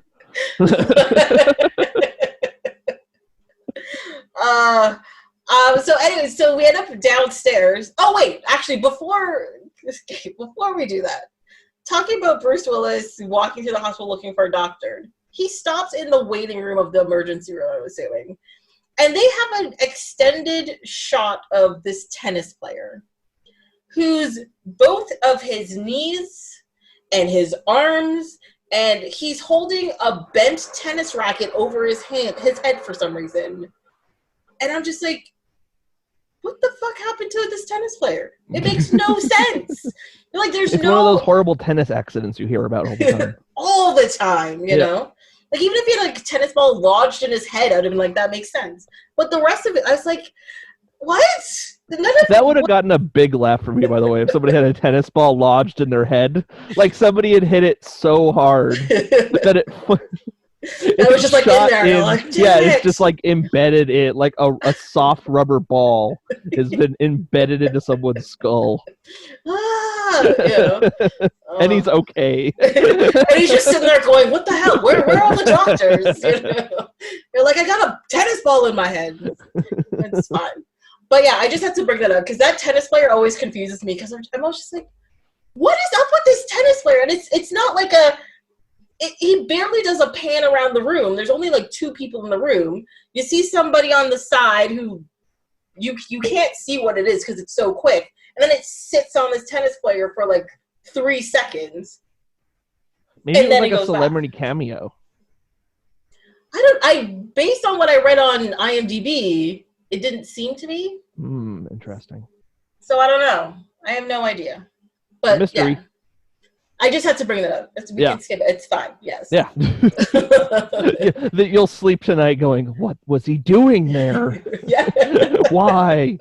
That was me last night. I couldn't get to sleep. I was just like, what happened to that poor tennis player? Is he okay? Counting tennis players trying to get to sleep. They're jumping over the net. Yeah. Stripping, hurting themselves. Yeah. They're like, no. Was that it? And then you get to the morgue downstairs, and for some reason, the nuns are ghosts. I don't know. Yeah, that was odd too. It was, I guess it's supposed to be that this is sort of like hell that he's in, because there's also like there's sort of chantying kind of stuff too, right? Like there's sort of no, but are they crying? Were they crying? I didn't. I always thought they were was crying. Mostly trying to think about how they did that sweeping effect and how they're not moving their legs. Oh, like that's what I was distracted by. Like, wait, how did they do that? Like, are they on like a track? Is there like a Segway underneath them? Do they all have hoverboards? It was probably like a dolly that they were standing on, and somebody off screen was pulling it. Yeah, and they like affected it out of there. Like, yeah. Kind of thing. Yeah, no, it was like a Spike Lee shot. Yeah. on the like I thought, despite how weird this movie is, and the whole movie does a bunch of weird stuff, I always found that scene to be out of place. Yeah. There's a few things in here. I mean, the tennis player being one of the. It's possible that like the tennis player had like a cut scene or something, like a scene that got cut out or something, or like or that maybe it would explain how the time jump between her getting from the room to the morgue so quickly, like that would account for that, and they just took it out for timing or whatever. Maybe, yeah, that makes sense. I feel like comedies in particular would have a lot of just extra scenes that get shot and then cut out later. Yeah, because sometimes they just let like the actors riff or go on, or or like this is a funny joke, but it doesn't advance the plot in any way, so we'll have to take it out. But then Yeah. it makes this timing weird, but we'll just kind of blitz through it. Yeah. That might be the explanation for the tennis player. Mm-hmm. Although it's LA, who knows? They play tennis. They play in tennis hard. Okay. Yeah. What happens next? We go back to the house, and Goldie Hawn shows up. And she breaks in. Right? Yes. She almost gets killed. Like, then we're playing with her getting killed, right? Like, she almost gets killed in a couple places. Like, the car. Yeah, she almost got run over with the car and stuff. Yes. Yeah. She does take that fence really well, though. Like, climb, cartwheel over the top, kills it. She looks kind of like Marty McFly when he's in his, like, disguise in Back to the Future 2. Yes, she does. I think there's a lot of overlapping there going on. You know? It would have been, like, really close. Like, when did Back to the Future 3 come out? Like, 1990? That is something I should remember, but I don't right now for some reason. Well, like, it's 85 or 86 for 1, and then 2 would have been, like, a couple years later, and they shot 2 and 3 back to back. Yeah, so first one is 85, then 89, then 90. Yeah, I was right. Mm-hmm. So it would have been probably right after that he started working on this one, unless he had something in between. I don't think he did. He was doing, I was reading up on it last night, and he was doing, no, not Tales from the Crypt. Like Amazing Stories or something? Like it was something like that, yeah. Like whatever was... No, it is Tales from the Crypt. Oh, Tales from the Crypt, yeah. So he was doing like TV episodes and stuff. Okay. Yeah, and he apparently shot that in parallel to doing this. Oh, okay. And that kind of makes sense, actually. Yeah, one of the complaints about this movie, apparently, to people who don't like it because they're crazy. Wait, no, I like this movie. I do. I really do. I like how cheesy it is. I love all of it. Anyways, but people complain that it just seems like a long episode of Tales from the Crypt, which makes sense, but that doesn't automatically make it bad. Yeah, I mean, Dennis Miller doesn't show up at any point, so that's nice. That's always a good thing, yes. I mean, yeah, I can kind of see that, where it sort of has the irony thing and the very heavy not metaphor, but like heavy moral stuff to it. And yes. Yeah, it's not a subtle movie. It isn't, but I think it doesn't hit you over the head with its points. It does, be like, tap you on the shoulder and be like, hey, this is the point. It does. It's not subtle, true, but I think it really works on the level. Like, you can't miss the point. Let's put it that way. Right. So Goldie Hawn gets shot through the stomach. Yeah. Oh, shoot. Oh, Madeline was so savage when she did that. That was just... Yeah, that's very mean. Tales from the Crypt, though. That is a very Tales from the Crypt, because like she got blown like 20 feet backwards as well. Yes. Into the pool. Into a pool. Yeah. Which was actually more violent than I was expecting as well. Mm-hmm. Like, because like she was lying in that pool for a long time. Yeah. Like, while they were talking and how to get rid of the body, let's go get the shovels and... I think the joke would have been funnier if she got up immediately. If she just like got blown up and was like, God damn it. Yeah. But I think, sorry, go ahead. I was gonna say, well, like I think we were sort of expecting her to be okay, right? Like after we saw the first fake death, like we have no reason to believe that the same thing would happen to Goldie Hawn, but I mean, I think that we should probably assume it at that point, right? Yeah, because you've already met her and you've seen the drastic change and all that kind of stuff in her. So you assume, like, by that point you're thinking, maybe? But how is that possible? And then when it happens, you're just like, oh, they totally did the same thing. Yeah. Yeah. Which is fun. The potion looks like the goo from Ghostbusters 2. It does. Which I noted. It's a little wispier. Little wispier. Mm-hmm. Now, Goldie Hawn, they put contacts in her, right? So she looks more like a zombie. Well, that's the thing with her throughout the whole movie is I find like every time you meet her, her eyes look a completely different color. Right. You know, because I wasn't going crazy then. Yeah, because even after that scene, when they get painted up and he fixes them and stuff, her eyes look a different color. But then when they go to the mansion, her eyes look a different color again. So she just always taking in and out contacts the whole time. I was like, I don't understand what's going on. Yeah. Because if her eyes just got super light after she died and just stayed that way, I'd have been like, oh, it's because she's dead. Right. Okay. But it seemed to be going back and forth. Mm-hmm. I'm glad I'm not the only one who knows that. So they sort of suss out their relationship. Well, they have that fight. Right. Right, with the shovel. Yeah, with the shovel. Like, Meryl Streep's got so many neck injuries in this movie. It's kind of crazy. Because first it goes backwards, taking it off, she's dead. Then it gets knocked off, like it's knocked backwards, I think it is. And then it gets knocked on top, so she gets her neck is crushed into her body to the point where now she can't even hold up her head without physically holding up her head. And you're just like, wow. And this goes back to my comment earlier about them paying attention to them, because you notice the skin around her neck starts to fold in itself because it starts getting stretched out and weird and stuff. And I was just like, oh, that's a good detail to pay attention to, I suppose. Quote unquote good. It's like that guy from 90 Day Fiancé that everyone's putting in memes. Yeah, at first I didn't get it. I was like, what is this? Like, why are they putting this weird fat man with no neck? And then and one of them, she's like asking him to like turn and look at something, and he has to turn his whole body. I'm like, he literally has no neck. He's like Batman. Weird. Yeah. Yeah, no, that show bums me out real hard. I should not have brought it up. But no, I have looked at those images and I go, like, a person has to have a neck. Yeah. Where is it? But maybe it's like Cotton from King of the Hill, where he just like doesn't have like fins. Yeah, but at least Cotton was in the war and had a whole bunch of injuries why he can't do anything. There's an explanation. Maybe. Who knows? Yeah.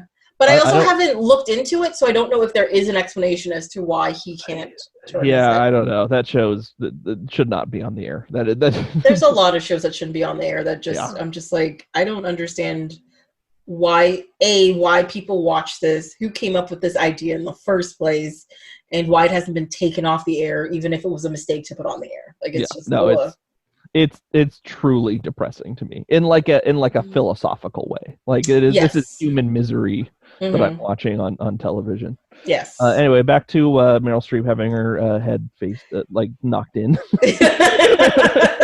That's a less miserable topic.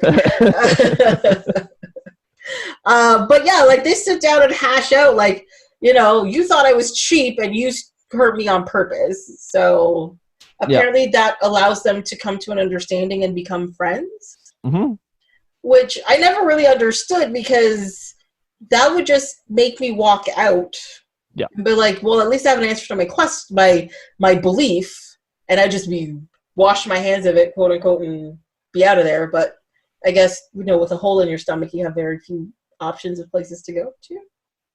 Well, I mean, I think going to Popeyes or Wendy's is kind of out. That would be my go-to. But you can't eat when you got a hole in your stomach. Well, you don't need to eat when you're dead either. That's true.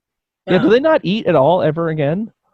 I'm assuming not, because he does a full embalming process on them. So, the funny thing. Why does he do that?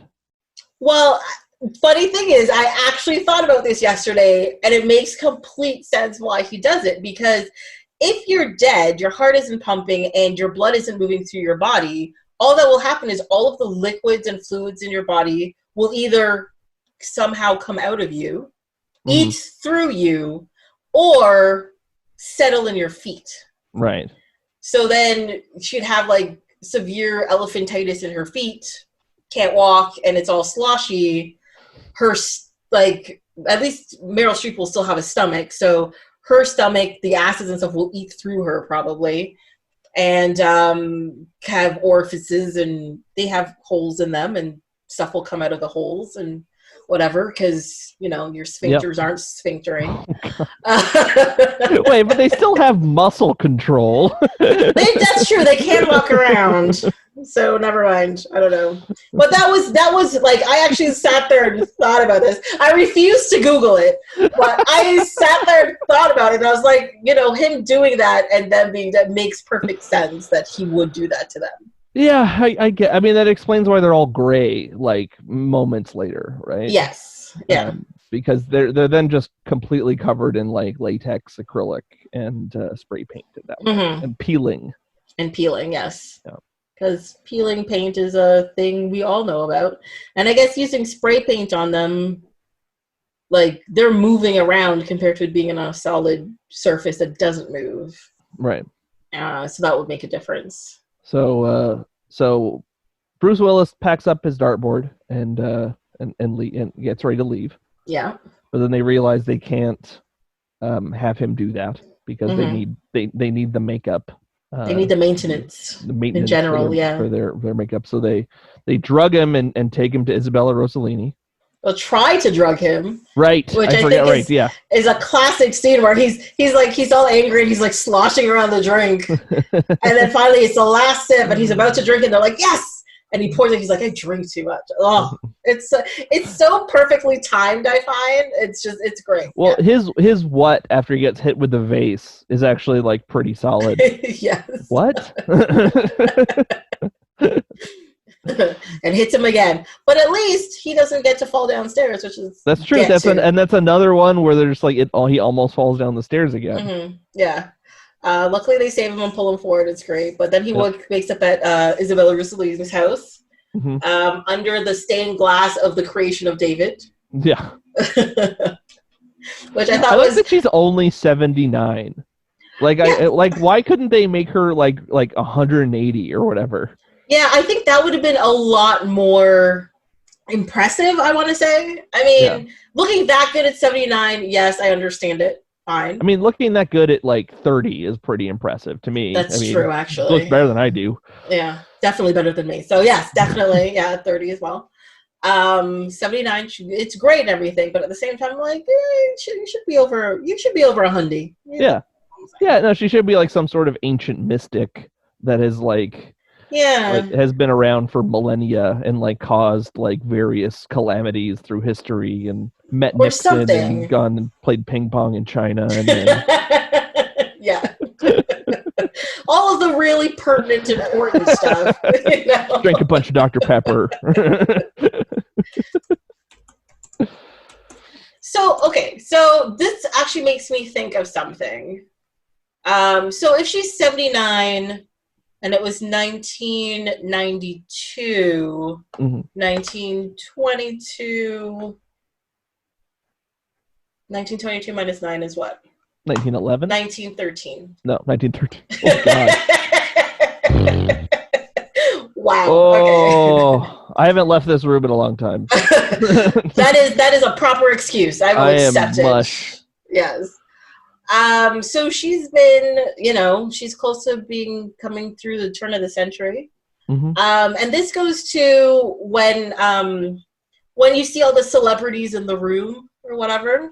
Yeah, who don't say anything. Yeah, they just kind of appear. Yeah. And Elvis again.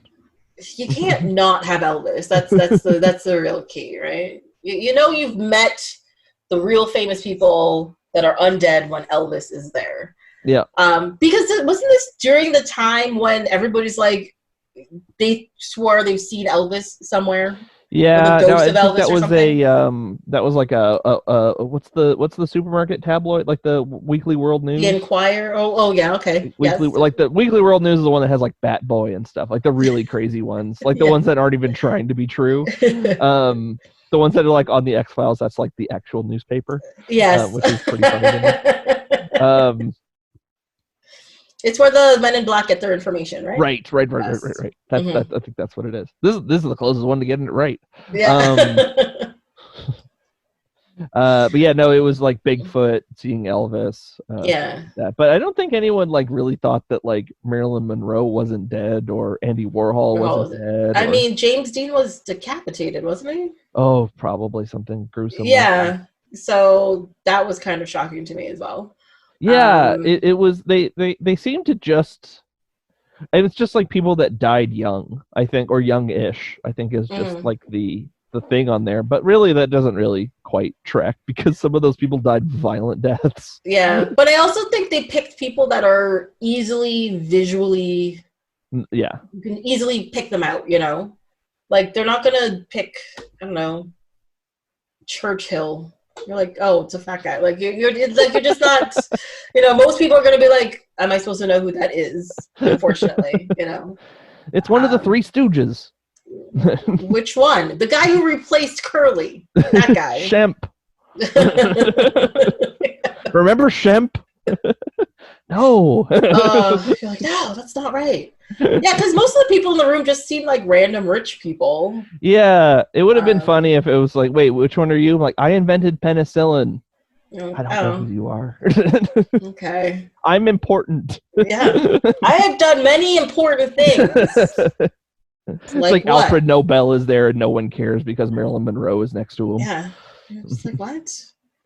Actually, I don't think Andy Warhol and Marilyn Monroe would ever talk to each other. I think she'd be pissed because that picture doesn't do her justice. That's true. I'm saying. I mean, but he was fascinated by her. Like, that's the thing. I guess that would sort of like, maybe he's like hanging on because he's probably a dork. Like, he would be like, I really want to know everything. But at that point in time, they both would have been dead for many, many years. So wouldn't they be over that whole... Well, Marilyn Monroe would have died a long time ago, but I don't think Andy Warhol died in the 80s, I think.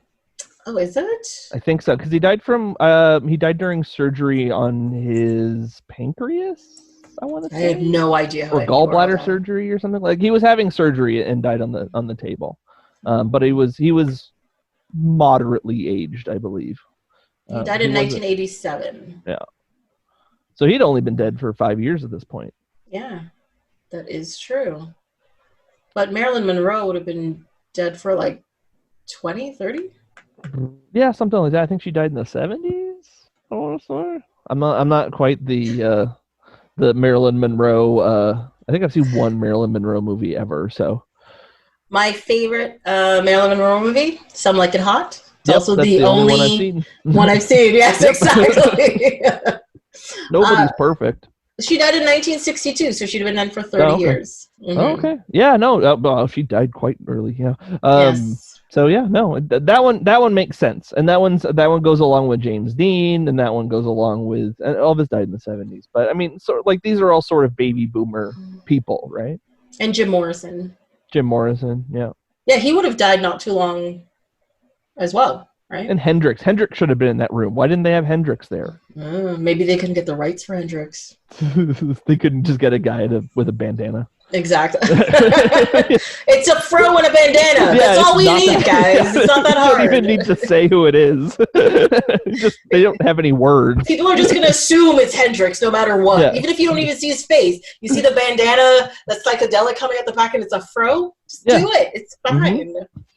He's too busy playing that band in heaven. Yeah.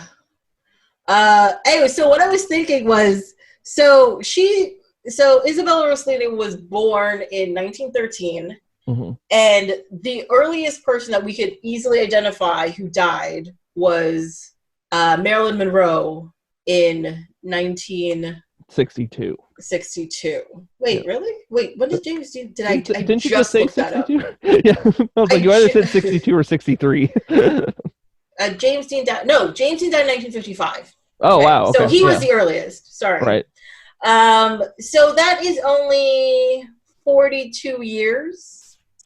It doesn't seem like that to find magic and start this thing and talk James Dean into taking a potion and faking his death. And he had to wait 10 years to fake his death or something. Right. Oh, yeah. Right. So it was, so he would have taken it in like 45 then. Yeah. Because if he had 10 years of youthfulness before he had to pretend to die. And that means he also would have taken it before he was famous. Right. Huh. So, I mean, what happened to this Isabella Rossellini character to make her so worldly and obsessed with youth and living forever? She's a witch. All right, not just. He has many jewels. The funny thing is I'm happy they didn't try to explain anything in the movie, but at the same time, my brain is just like, I must know. It's definitely a turn. Like when she shows up with a magic potion, the rules of this movie have changed drastically. Like yes. You kind of go, you're sort of with the like, okay, it's a lot of plastic surgery and a lot of cosmetics and things like that, and then you get to magic, and it's definitely a jump. And they don't try to explain the magic. They don't talk about where it comes from. They don't know. They don't say how it works. They don't do anything. They're just like, just drink it. It's magic. Yeah. Get over yourself. Just do on. it. Yeah. Fabio will give it to you, and we'll just. That's it. That's all you need. Yep. You know.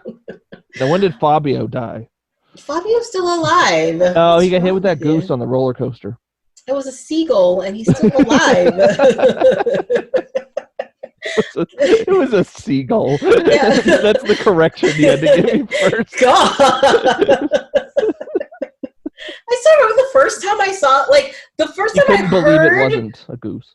Well, yeah, that was the problem I had with it. You're like, a goose? That's ridiculous.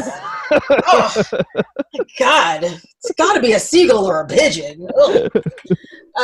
But when I heard about it, I thought it was funny. Like it was like a headline somewhere, and I was like, haha, that's hilarious. He got hit in the face. And then you see a picture of it, like when he comes to stop at the ride, and he's like, what the fuck happened? He's smeared with feathers and blood, and you're just like, okay, that's a lot worse than I wanted it to be. Oh, yeah.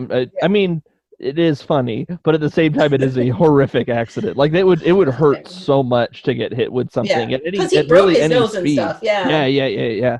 But I mean, but he got hit with a bird while on a roller coaster. Like that. Like that's not funny. Like it's like it's awful that somebody got hurt. Yes. At the same time, it's like that's preposterous. Like how could that be?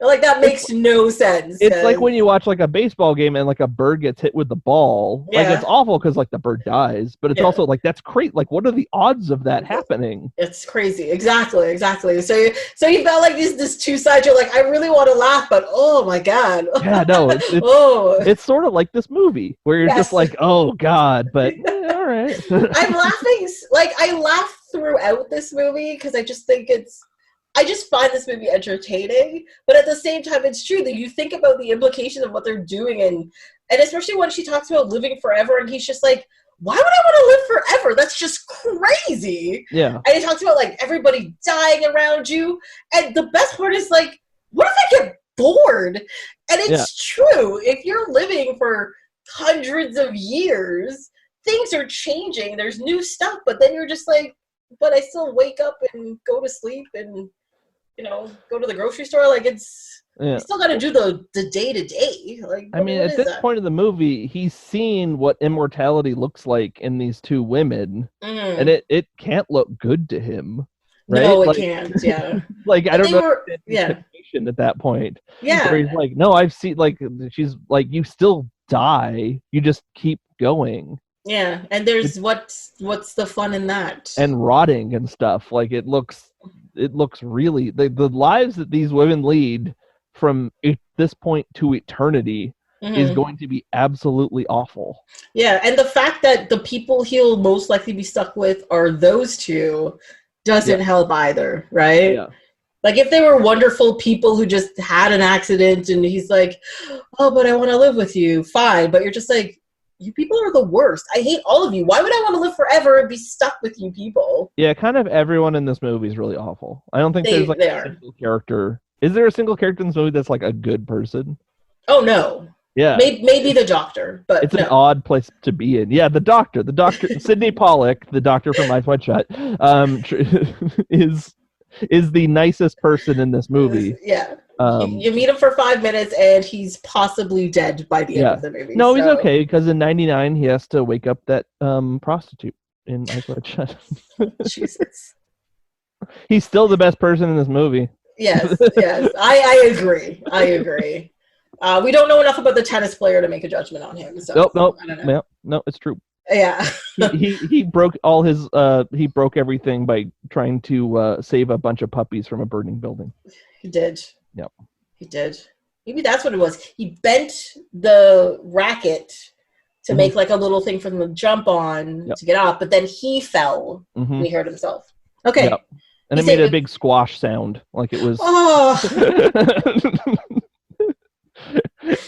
Plump. Oh wow! Yes. Okay. Let's make everything dark. Everything's just dark. But the cartoon sounds make it fun. Yes. But it's true. Like, you watch the movie and you're just like, haha, this is hilarious. And you're like, oh. Yeah. Yeah. And it's kind of caricatures of some negative stereotypes about women as well. In these like very conceited, fighting over a man. It's a little squirmy in that way for me as well. Yeah. I don't think this movie passes the Bechdel test, even though it's the two main characters are women. Yeah. Well, I don't think they kind of have a scene alone, but no, they talk about men in it. They talk about men the whole time. Yeah. Yeah. So it does not. But he does a dart thing to escape, right? Like that's sort of the callback for the dartboard. Like he throws knife thing to able to escape the pool area. Yeah, to press the button. And at first I was just like, he's amazing. And then I was like, oh, maybe he's like a stormtrooper. Like the whole thing is with stormtroopers is they say that stormtroopers miss on purpose.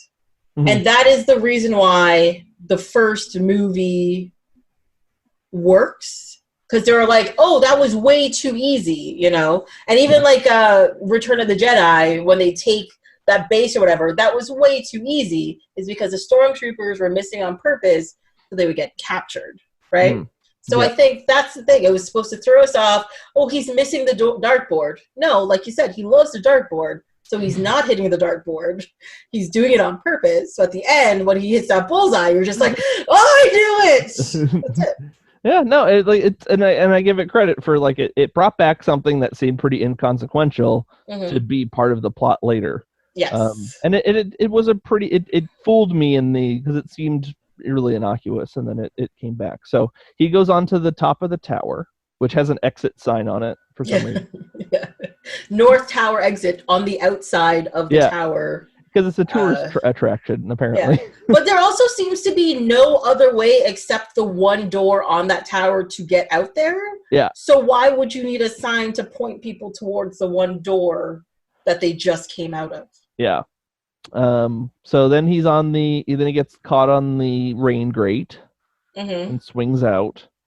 And then the moral of the movie is he frees himself by pretty much just committing suicide. Like that is sort of the resolution for him as a character is I'm ready to die. Yes, because he wants out of the life, and this is the only way he could think out of it.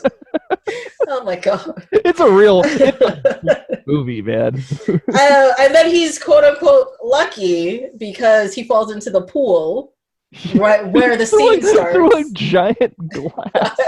That would shred a person to ribbons. Exactly. He's still falling like four or five stories through stained glass windows with shards that will fall after him as he hits the pool as well. And of course, hitting that pool will not be easy. And we also don't know how deep that pool is, because if that was like a 4-foot pool, you're in trouble. Well, he didn't dive in either. He landed on his stomach. Like that. Yeah, it's like hitting bricks at that point. It was like a full-on belly flop. Yeah. Yeah. But then there was this weird joke where like people were getting ready to go into the pool. Like we had not seen them before, right? Like that's the Jim Morrison, and that was Jim Morrison. Yeah. Okay. I thought it was a generic rock star guy. I assumed it. To me, it came across like Jim Morrison, so that's what I wrote down. Right. I just had a thought at the time that like that is just our image of what a rock star is. Like no matter what era, it's like leather pants, studded, weird long hair, metal hair. And like that is just what a rock star is. Like even now, when like that music hasn't existed in 30 years. But for some reason that's still my image. It's like Motley Crue.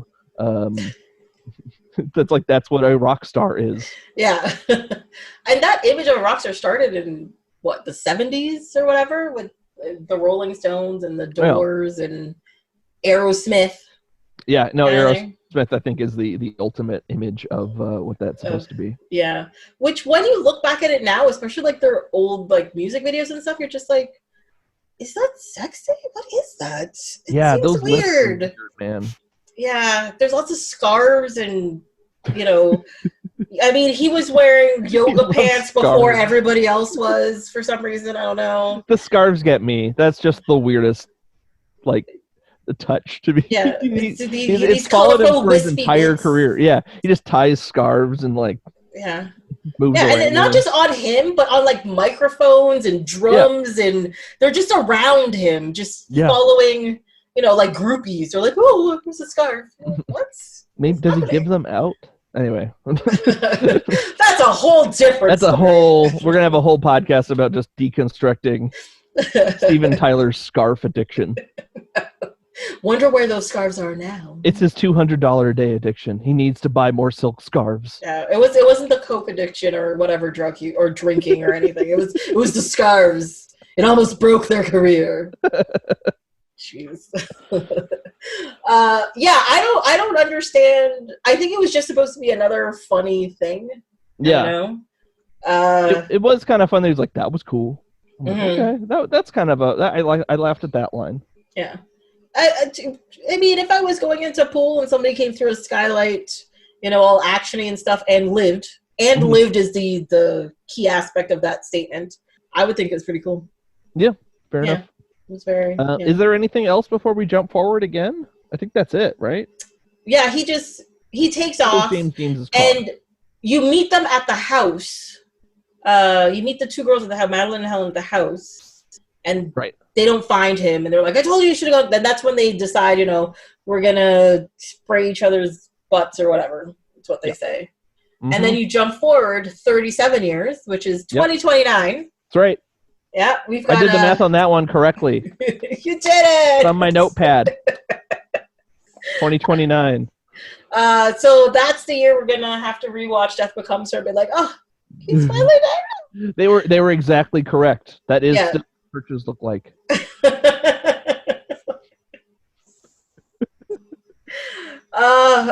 So they go to this poor man's funeral. They are mean about it. They're not very nice at all to Ernest Melville's family that he met when he turned 50, apparently, because nobody knows anything about it before that, and apparently nobody thinks that's strange either. Yeah. And he's become like an adventuring philanthropist. Yes, and he's all about figuring out women and saving marriages. So it was the Marriage Counseling Clinic, the Center for the Study of Women, and I tried so many times to listen to what the third one was. I could not hear it. Okay. So many times. I did not and try I could to listen not turn that hard. on subtitles because I was watching on like some like a PlayStation streaming thing. Yeah. They have subtitles for me to put on, so I was annoyed because I really wanted to know what the rule of three's joke was. But like, Center for the Study of Women, Jesus Christ, man! Like, somebody wrote that. It was just like, I'm so clever. Like, and then everybody else saw it and was like, let's keep that in. It's good. That's not an incredibly sexist joke. Not at all. I know women can be hard to understand, but so can men. So there, in your face. What I was.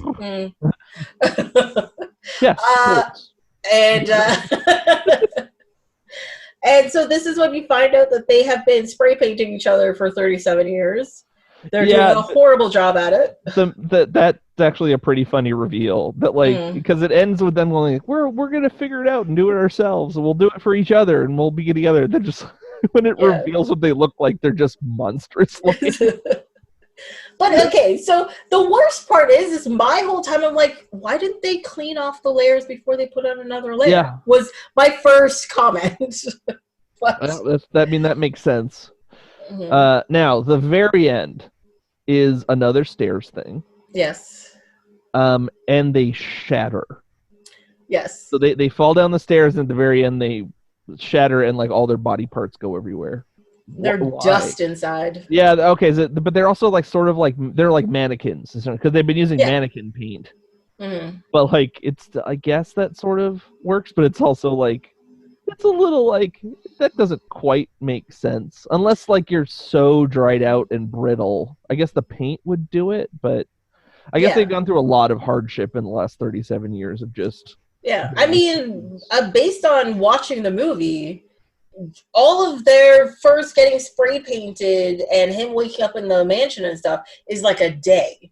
And they've already had to have 2 touch-ups, right? That's true. That's a day.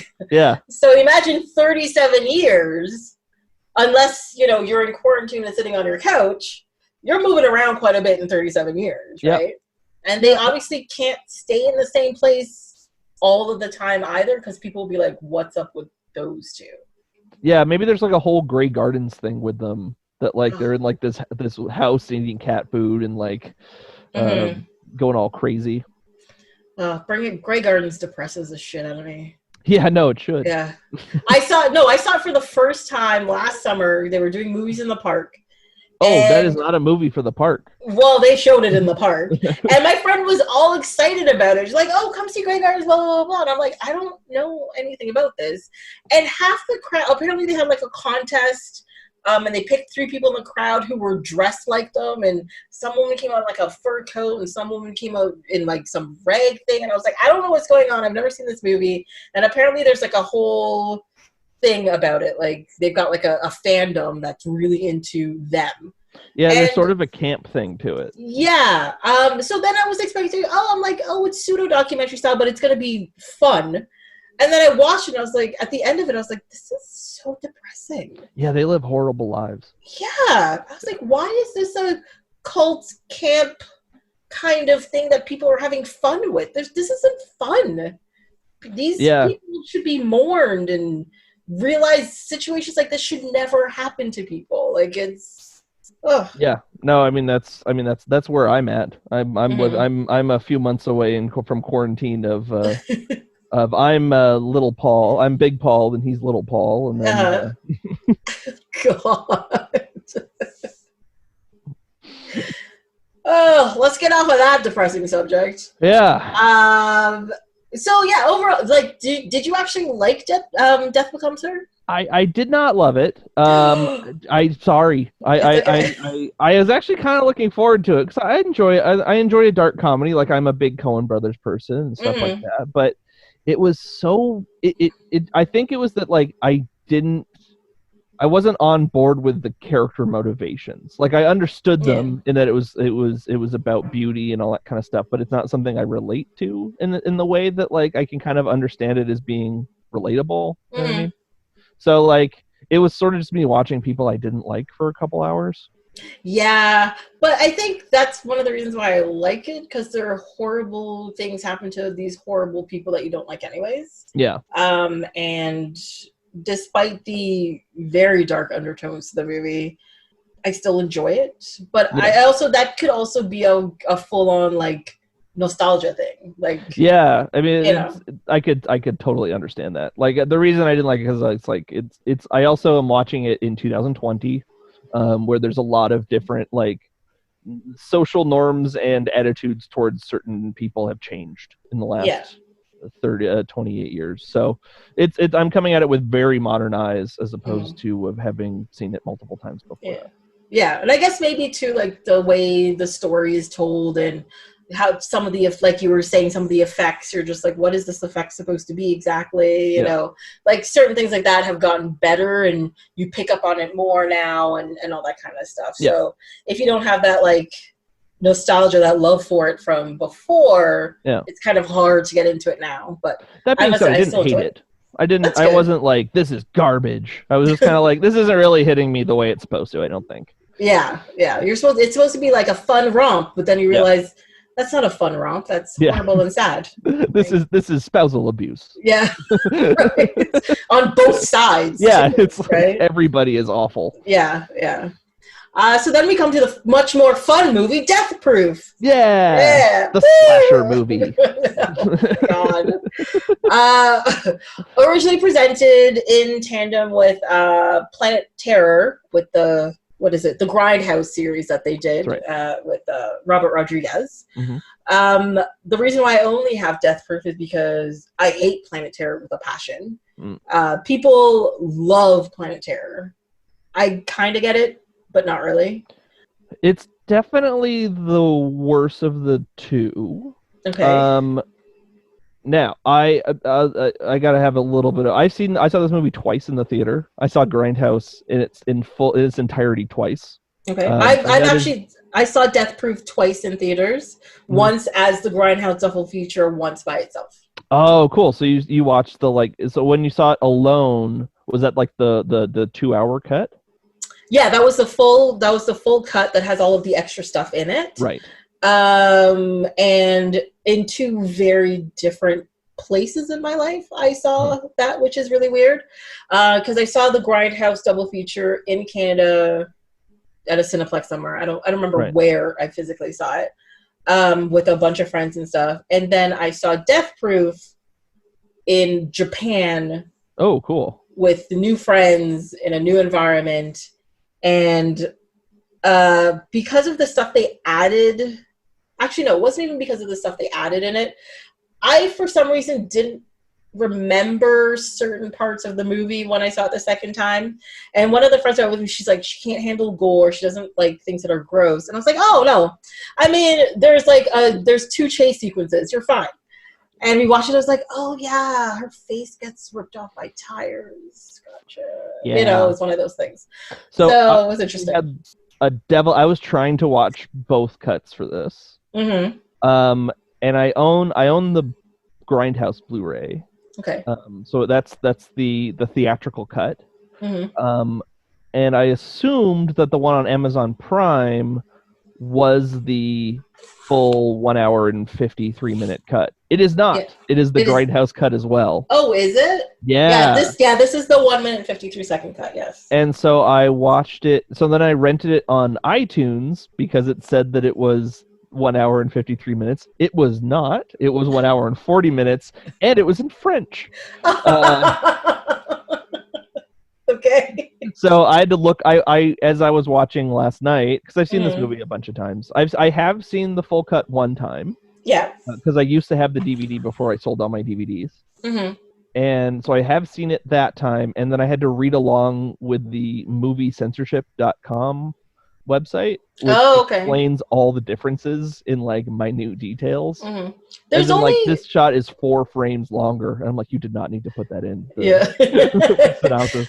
So like that kind of stuff, I of course didn't notice, like 4 frames longer and all that kind of stuff. But there's scenes like the part with the lap dance, for example. The Grindhouse version doesn't have the whole lap dance, or it doesn't have any of the lap dance. It doesn't have any of the lap dance. It does a scene missing joke for that one. Okay, and so in this version they have like, I guess what you call like half the lap dance, and it just abruptly cuts and then says scene missing in it as well. So it's like major scenes like that. There's only like 3 of them I can pick out. Mm-hmm. No, 2 of them I can pick out. But other than that, they're pretty much the same. So most, so it's a 13-minute difference, which is not huge. Too drastic, yeah. So the lap dance thing is one of them. It's probably the most memorable change. Mm-hmm. The other is when between, because the structure of this movie is bifurcated, right? So there's the first half, which is one group of women. And then the second half is a different group of women. Mm-hmm. Now, the transition between the two is much longer in the original cut as well. So, like, all that black and white stuff that's on the DVD is not on the Grindhouse one. It just goes straight to them at the diner, pretty much. Or they do a quick thing and then they go to the diner. That's a big difference. That is the biggest difference. It is like 10 minutes long or something. Gotcha. Okay. Because I thought the Grindhouse version started where Rosario Dawson was sitting on the hood of the car, putting on her boots. Right. And she looks up and she sees the car go by, but they're still at the convenience store. And she goes in, and the thing with the Italian Vogue for this month. They did not go into the Italian Vogue thing in the Grindhouse cut. Okay. So I think they are at that thing really quickly, but it goes to like the next part, like pretty quickly. Yeah. Mm-hmm. So I had to read all that. So those it's actually a lot creepier to read. Yeah, that makes sense. But those two, so those two are the biggest differences, right? Yeah. Okay. So now the version you had didn't have any of the trailers on it, right? If it did, I did not look at them. Okay. Because the version on Amazon Prime does, and the Blu-ray I have does as well. Oh, like it opens with them? It opens with the trailers, yeah. Oh, no, this one doesn't. It has the Death Proof trailers on it, but not the original trailers? not like the... No, but this DVD does have trailers on it, but it's not the Grindhouse trailers at all. Okay. There's No Country for Old Men, Shoot 'Em Up, Eastern Promises, The Rob Zombie Halloween, and 1408. It's so funny that a Rob Zombie movie's on there because he directed one of the fake trailers. That's on the wait, it was a Hobo with a Shotgun? No, Hobo with a Shotgun is a Canadian dude. And that was actually only on the Canadian screenings. That was not in America. Oh, I didn't know that. Okay. The trailers, Machete before Planet Terror. Yeah. One, which became a real movie. Mm-hmm. 2 movies. Oh, right. There was a second one. There was a second one. Ooh. So there's Werewolf Women of the SS is the Rob Zombie one. That makes sense. Okay. I don't remember that one, though. That one is sort of the one of the least remarkable ones, weirdly enough, considering it's such a crazy premise. Yeah. Thanksgiving, which is the Eli Roth one. That one I remember, yeah, because there's a making of a bunch of the trailers on the Grindhouse Blu-ray. Okay. And he is so gross. I don't like Eli Roth. I don't either. And also his character in Death Proof is real gross as well. Yeah. He's a gross dude. I think he's just a gross guy. And Don't, which is the Edgar Wright one. Okay. I think that's all of them. That sounds like it should be.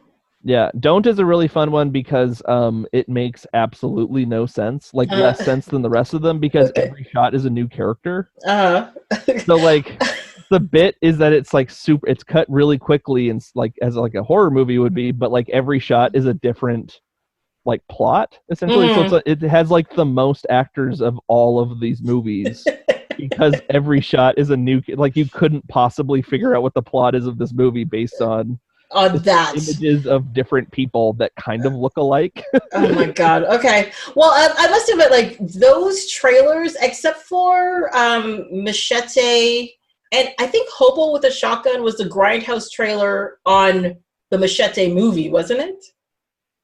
Isn't that what it was? I'm not sure. I know that Hobo with a Shotgun won a contest. That's how it became a thing. Like, yeah. It was a South by Southwest contest to make a Grindhouse trailer, and that one won. And that one won, yeah. But and then it became a real movie. Yeah, and those two are the only trailers I have seen more than once. Okay. The other trailers that were in the Grindhouse release and everything, I remember the Thanksgiving one just because it's like horror at Thanksgiving. I don't know. It's so gory and disgusting. Yeah, there's lots of blood spraying in it and all that kind of stuff. But it's also really fun. Like I don't like Eli Roth. However, the Thanksgiving trailer makes me laugh really hard. So now I'm gonna have to look up those trailers again because I'm like, I don't, like you mentioned them. I'm like, I don't remember these trailers except. Yeah, they're fun. They're actually sort of the most fun, like pure fun of these movies, unless you're a big Quentin Tarantino guy. Like I really like Death Proof a lot, and there's a lot of really fun things. Oh, I love Death Proof. Yeah, I wrote a paper on exploitation cinema, not probably just like a year or two after this came out. So like there's a lot of like little tiny things that are like super trivial that like make its way into this movie that are really fun. So I'm excited to talk about it because I love this movie. Great. Tarantino thinks it might be the worst he could do.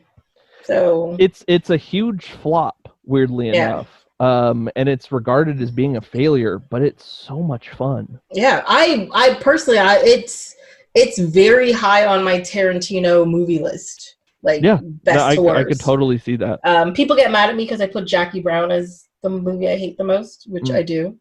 But I think Death Proof is maybe like fourth. Yeah, fourth. I think I put Django pretty low because I find the violence in it to be so unpleasant to watch. Not that it's necessarily a bad movie, but just that like the violence in this movie is really campy and silly. Yes. And that's how it is in Inglourious Bastards. You kind of like, you laugh along with it because it's so insane. But there's a realism in Django that makes me very uncomfortable. So that one I kind of put a bit lower. Yeah, Django for me is a strange movie because I find that I enjoy the parts, but I hate the whole movie. Yeah, I can see that. It's not. It has, yes, the violence is a problem, and it's a Tarantino movie, so I expected the violence. I expected the 100 times they use the N-word. Fine, whatever. That's what he does. I expected the racism because I knew what the story was. It's about a slave and all that kind of stuff. I expected all of those things, right? I didn't expect to think it's hilarious that a Ku Klux Klan member sequence where the horse runs away and all that kind of stuff to be actually funny. Yeah. No, I did not expect that stuff. Or I didn't expect, a dentist to save a slave to destroy a slave master. Fine, right? And DiCaprio as that slave owner is amazing. Actually, everybody in it is amazing except for Jamie Foxx. And I love the parts of the movie. But as a whole movie together, I dislike it.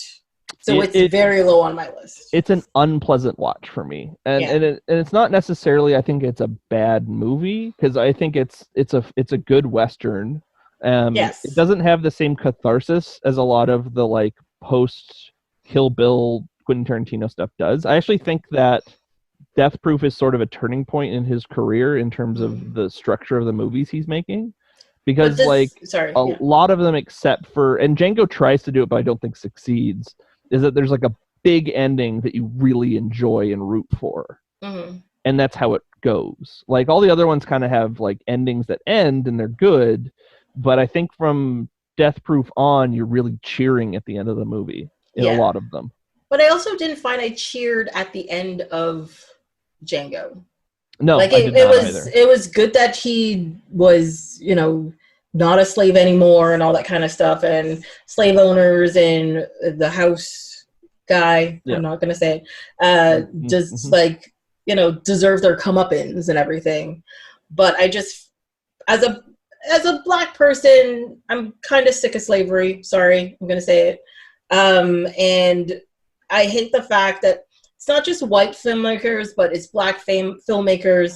They make sure that they seem to think that the black story starts at slavery, and it's annoying to me, right? Yep. It's just annoying to me, where I'm like, get over it. Like, just get over it. No, not get over it. Just pick somewhere else to start your story, and then maybe black people will start thinking themselves in a different way. The story's been told. Yeah. And that's one of my biggest, because now you have this whole push about representation on TV and in movies and in media and all that kind of stuff. Great, right? You have this whole thing about black people that think of themselves as kings and queens because that's where we come from. Great. But why is it in none of the media do their stories start as being kings and queens? They don't start at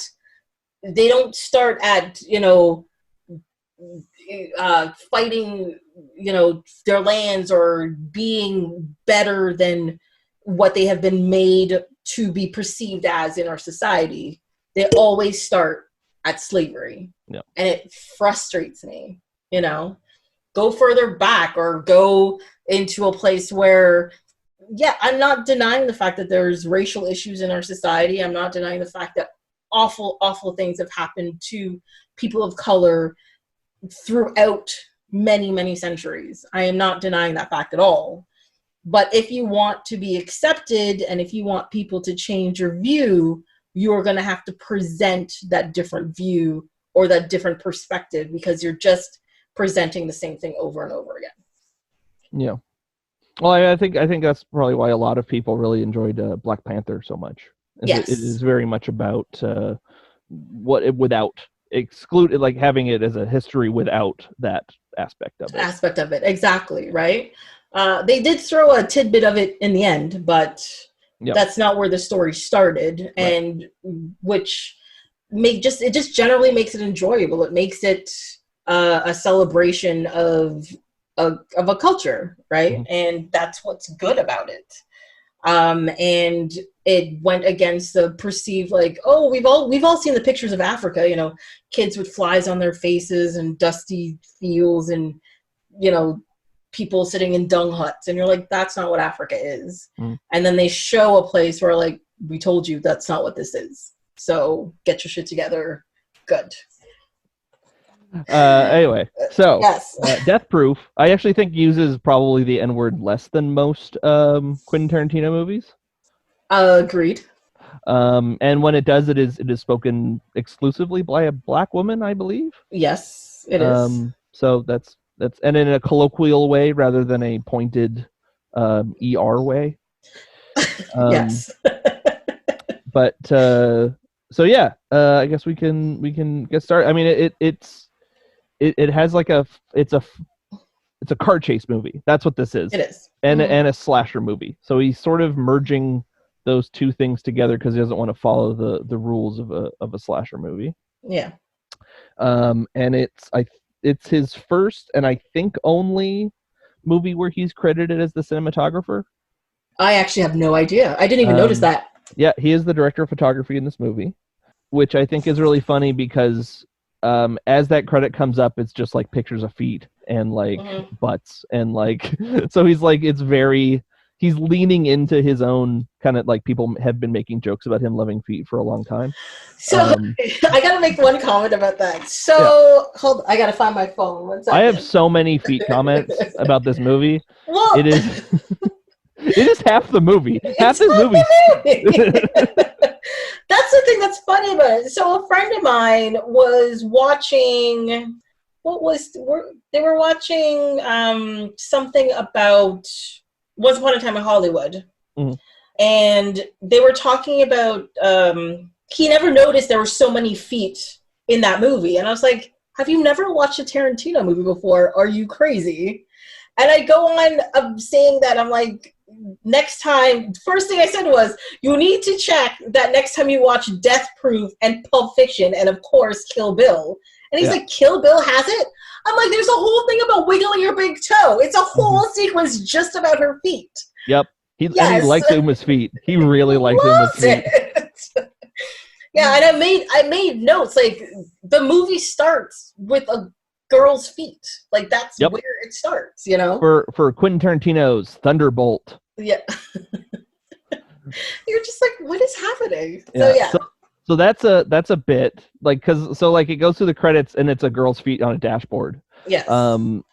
But it right before it puts up the title of the movie, which is apparently Quentin Tarantino's Thunderbolt, it cuts to like just like a plain gray screen with just Death Proof in black letters. Now that is a reference to Grindhouse theaters.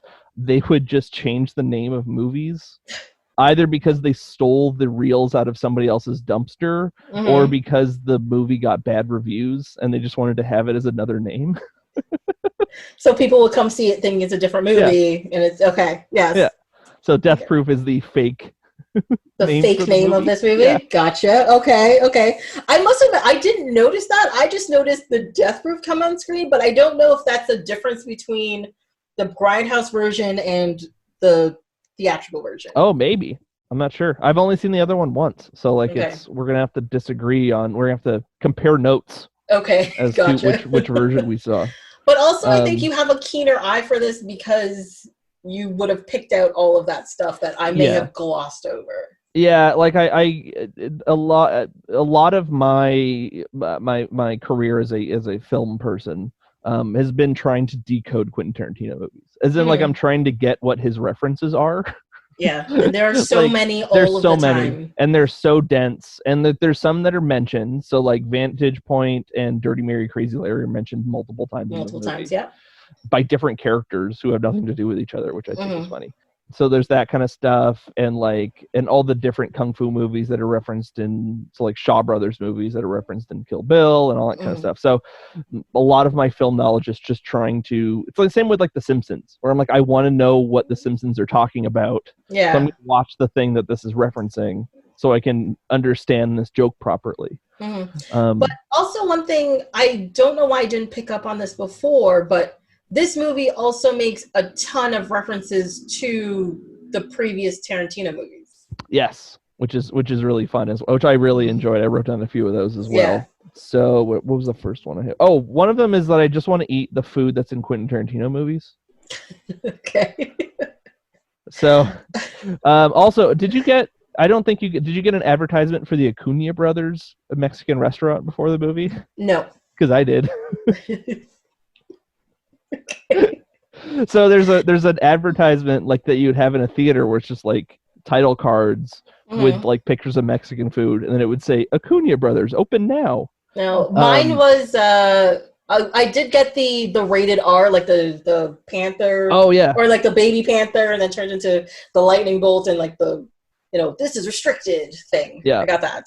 So there, and then later on when I think they're going, I forget where the first group of girls is going to, I think it's to Julia's house. I think it's that early on. One of them is drinking. I think it's Shanna is drinking an Acuna Brothers cup. No, it's not. It's after. So they go to Jungle Julia's house to pick her up. Yep. Then they get in the car and they're just chit-chatting. Right. With her feet out the window. It's very important. Yeah. And every angle of the people in the front seat, you see the feet in the back seat. So we're like, okay. And then they go to a bar, but it seems like they're done eating. They're just drinking while they're in there. Right. And then they move on. Okay.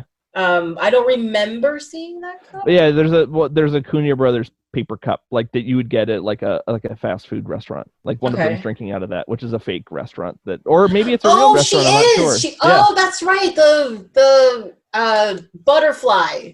She's drinking out of that. Yes. Okay. Yeah. I don't know if it's a real restaurant that's in Austin or if it's fake or not, but yeah, no, it's in the fake. It's in the trailer section as well as later on.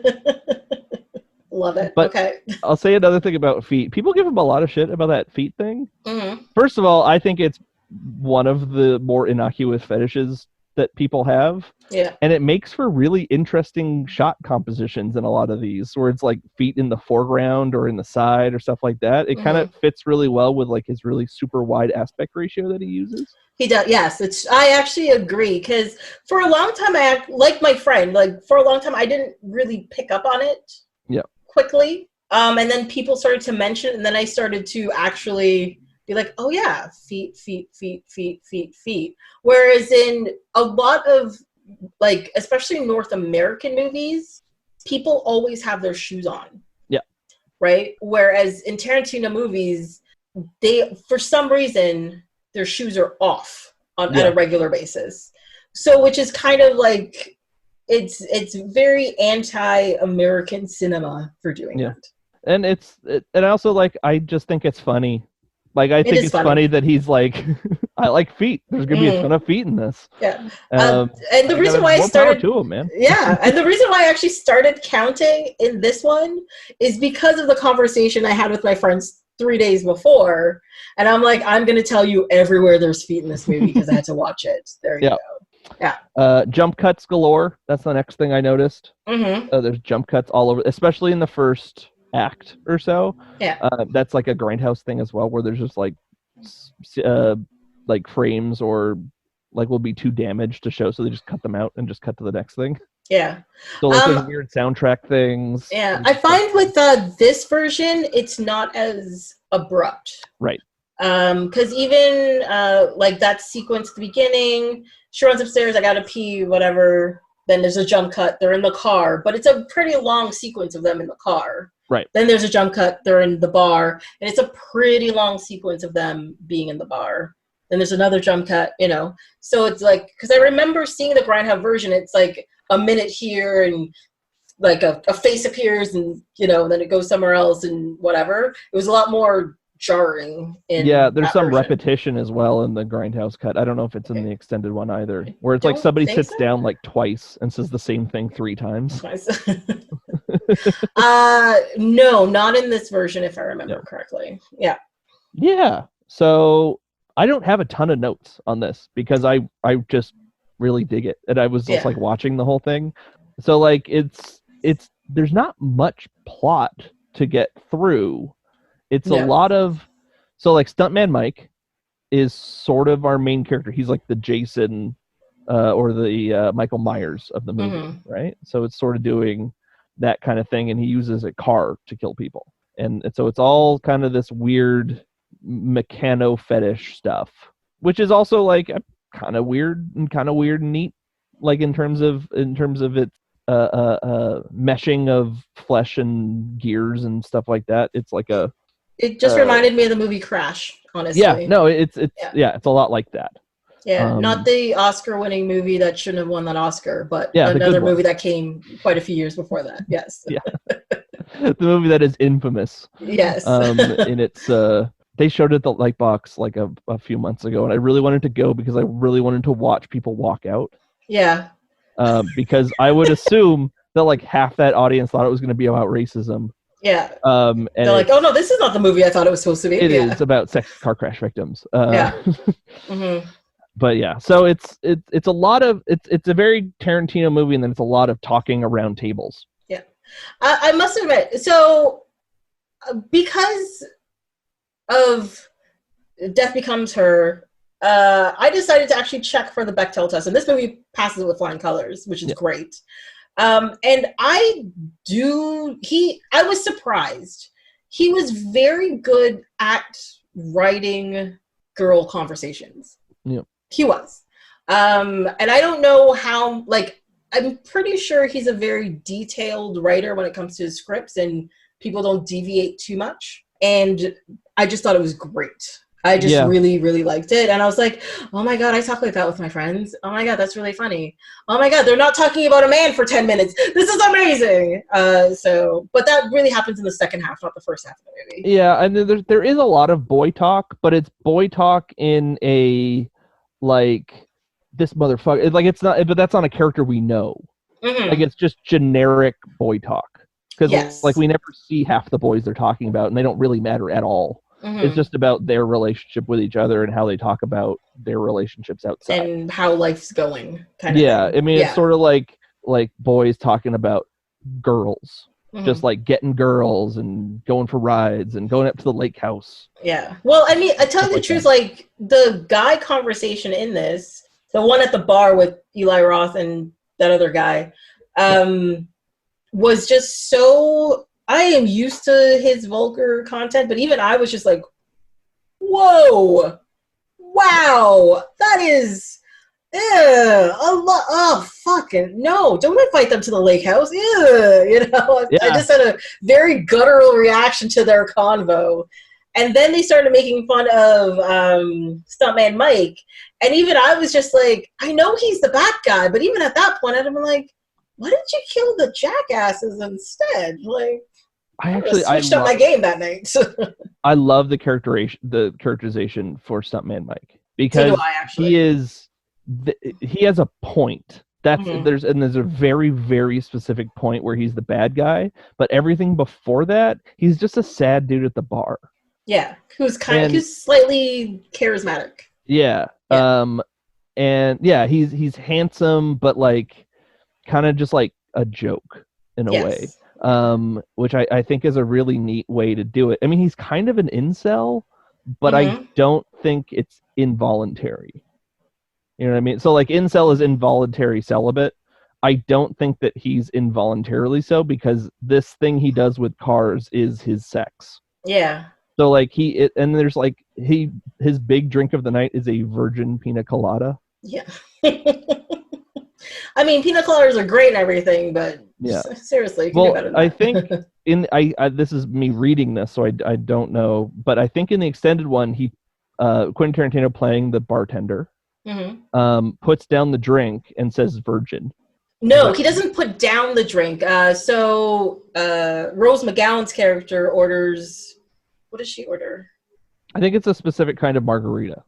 Yeah, something. Yeah, it's something, and he's like. Got it, and he repeats like one word for her drink, and then he points at him and says virgin. Yeah, and that's why. And then you kind of lose them because they go back to the table with the girls, and then you cut back after, and he's there, you know, with the straws and it just sipping away at it, and you're like, oh, okay. You're doing you. So I think that there's some implications that he's not a ladies' man.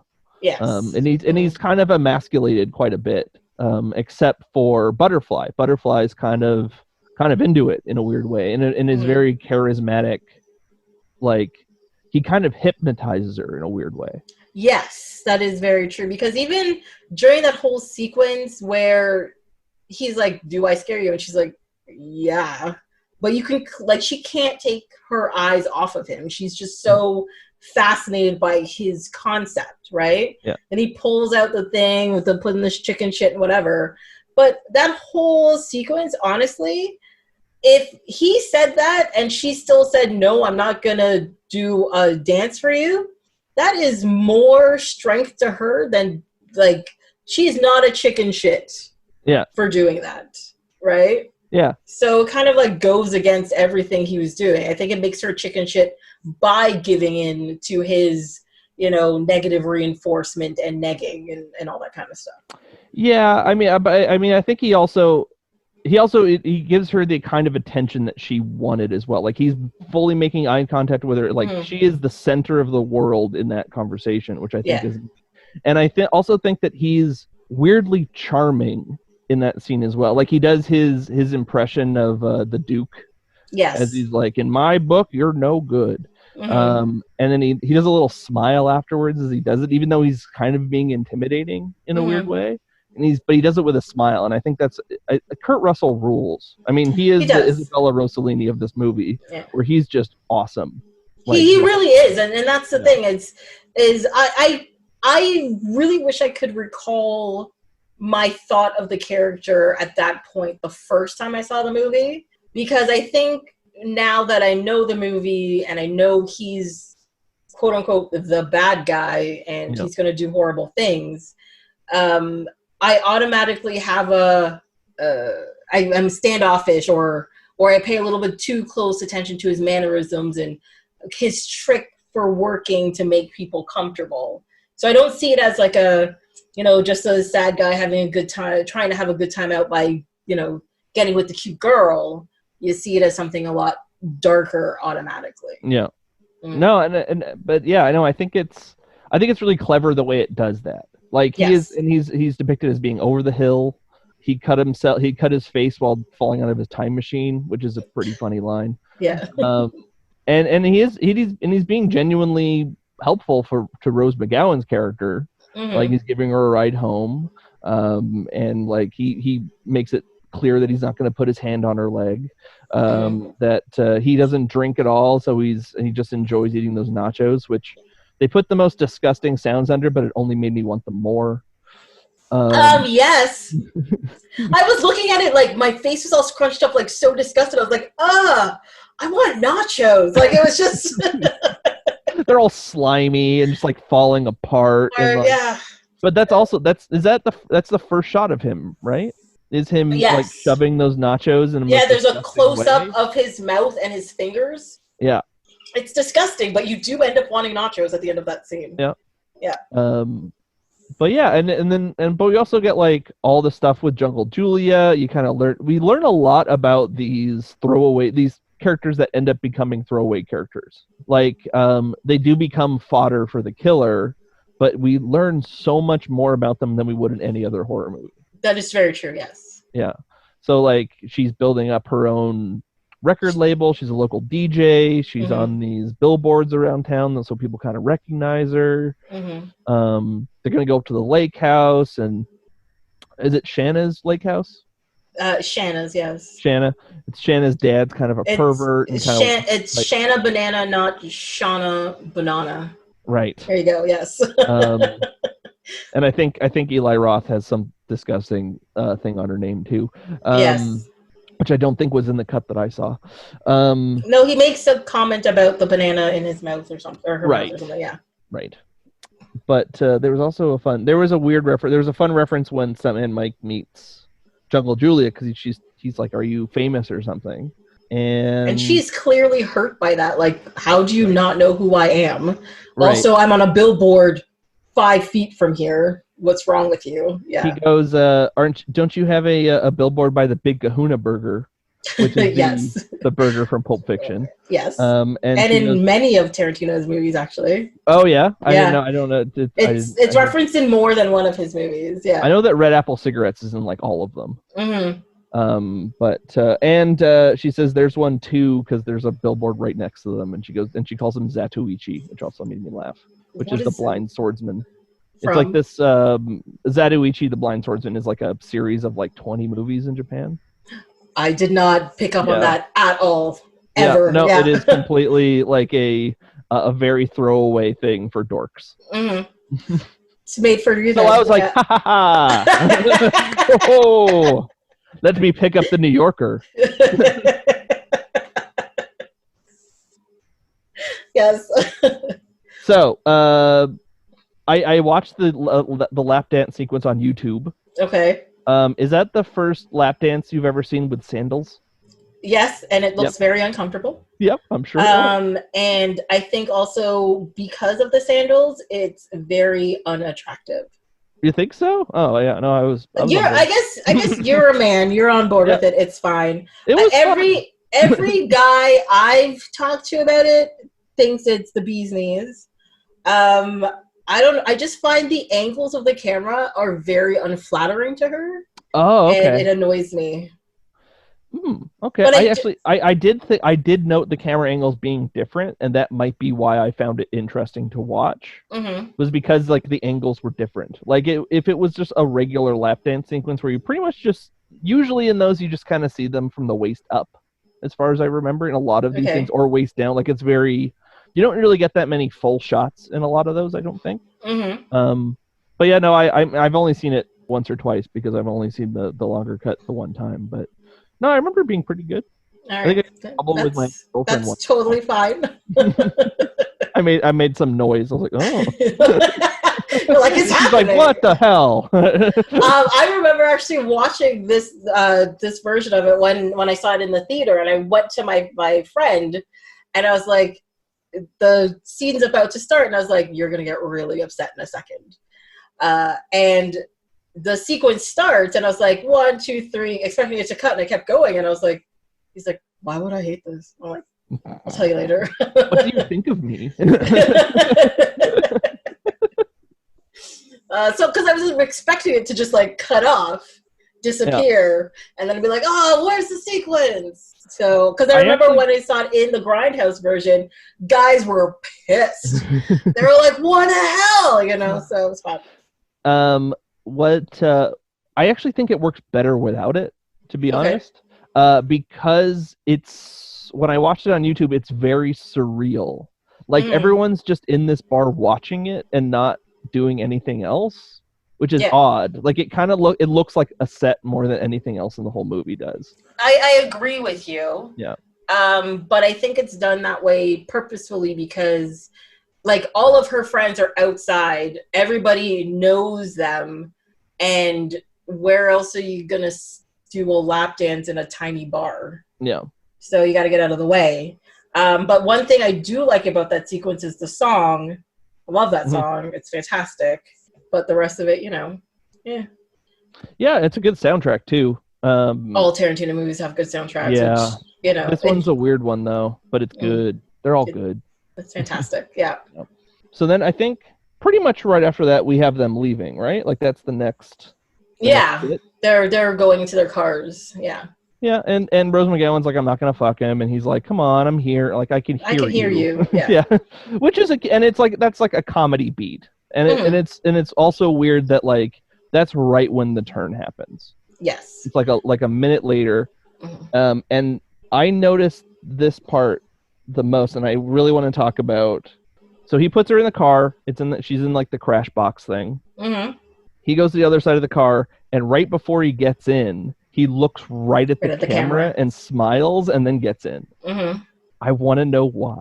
I want like that fascinates me so much because that implies that we're in on it, right? Yeah. Like he's implicating the audience along with this is gonna be fun, right, guys? Yeah. No, I think it's more of him indicating that something fun is going to happen, not implicating the audience, but preparing the audience. Okay. for the fun right. quote unquote, that's going to happen, right? Yeah. So he's like, haha, you thought this is it? You think it's cool? But the thing is, the first time you watch it, you think it's, oh, he's gonna, work his magic on her and they're totally gonna fuck, right? And then you realize as soon as he pulls out, he's like, I'm going left, she's going right. And he's like, well, you had a 50-50 chance. You're gonna get scared right now. Yeah. And then you're just like, wait, it's a what? Pretty good sequence. It is a very good sequence. It's pretty good. Yeah. And it is, and this at this point, he is not cool anymore. Like he is not someone. I think Tarantino does a good job of making us hate antagonists, because I do think that he's portrayed as being despicable, even at this point. Like once he kills Rose McGowan and like watches her drown, essentially, like her on her own blood, just like gurgling, and like he's like watching it really intently and intensely. I think that is the point where the audience is not on board with him anymore, like at all. I think we know now that it's like, oh no, he is gross. Yeah. Well, I mean, I tell you the truth, I think it starts as soon as he turns left instead of right. Yeah. And everything really just flips on its head. And then the first time he starts, doing left and right and like banging her around, even before she like hits the dashboard, it's really like a whammy bar or whatever that's across there that she hits her face on. But you're just like, I don't think I'm prepared for this. And then it happens and you're just like, oh, there it is. Gotcha. Well, I think there's a weird relationship between like slasher killers and horror movies and the audience, because like we kind of root for Michael Myers and we kind of root for Jason, we kind of root for Freddy after the first couple movies, but we don't ever see them really getting pleasure from it. And I think I think that's the turn, at least for me, when I'm watching these things, when I'm watching him gain pleasure from this person's suffering, that is the turning point for me. But I also think that's the reason why you root for heroes in action movies, right? Yeah. They don't get pleasure from shooting people or beating the crap out of people or whatever. But a lot of their villains are just like, oh, yeah, I can feel the blood dripping on my body. And you're like, okay, I don't like you. That's just where it's going to be. And I think it's the same thing here, where you vilify him because he enjoys the violence. Whereas the girls at the second part of the movie, despite the fact that they're doing something that's, I mean, it's not physically violent, but it's intense. And they get a little bit of joy out of it. But as soon as the fear kicks into them, you root for them more to be better. Yeah. Right? Yeah. And then he comes along and it's horrible. And she shoots him in the arm and blood splatters. But she doesn't get any joy from it. So you're like, yes, that's right, you shoot him. But if she got joy from it, like, yeah, that's when you're like, oh, no, that's the wrong part. I mean, then it becomes like a revenge thing later on, and that's sort of a different kind of pleasure that we're gaining from it, because he's so gross. And I think after he kills all the girls from the beginning. Like, we'll just get through that section. Yeah, and that, they showed the death 4 times. I get that there's 4 people in the car, but 4 times was a lot. It is a lot. But I mean, that's, I mean, the Jungle Julia one in particular is a rough watch. Yeah. It's but at the same time it's a lot but that's part of the genre as well, right? Like, he's overloading us with what we would get the set piece part of like of a slasher movie, right? Like, he's putting them all in a row super quickly. Just one shot, here you go, boom. Yeah. Done, you can't have any more. There's no more. That's just the only, there's like a maybe 15-20 second chunk, and that's all you get in terms of slasher movie violence. But it's a lot. It is a lot. It is a lot. Tarantino amount. Yeah. And that, like, oh, yeah. I still cringe every time I see that scene. I forget about the leg thing, and that always makes me go, oh, right. Ooh. It's a lot. And then we get their explanation of what happened. Yes. Right? In the hospital. In the hospital with the Quentin Tarantino sheriff and son. Mm-hmm. They're actually, what I didn't know was they're actually played by a father and son. Oh, that's so funny. It's yeah, Michael Parks. Yeah. And I forget James Parks. James Parks. Yeah. And they're in Kill Bill. I think they're in Planet Terror as well. There's a bunch of Planet Terror people in this first half. Yeah. And I think that's it for them. I don't know if they're anybody else, but they've made numerous appearances in the Tarantino verse. Yes, they have. And they're fun. They're always like weirdos, and they always kind of say, like really hangdog expressions and stuff that are always. And they're kind of jerks in general. Because even in this, like, the father figures out everything the guy has done. Yeah. But then it's just like, I can either do that or go home and watch NASCAR. And he's like, I'm going to go watch NASCAR. Yeah, I don't want to do all that paperwork and there's a jaded aspect to it. Well, it would be like, I could stalk this guy to prove it, but I'm not going to do that. Like, like I could follow him around for the next few months.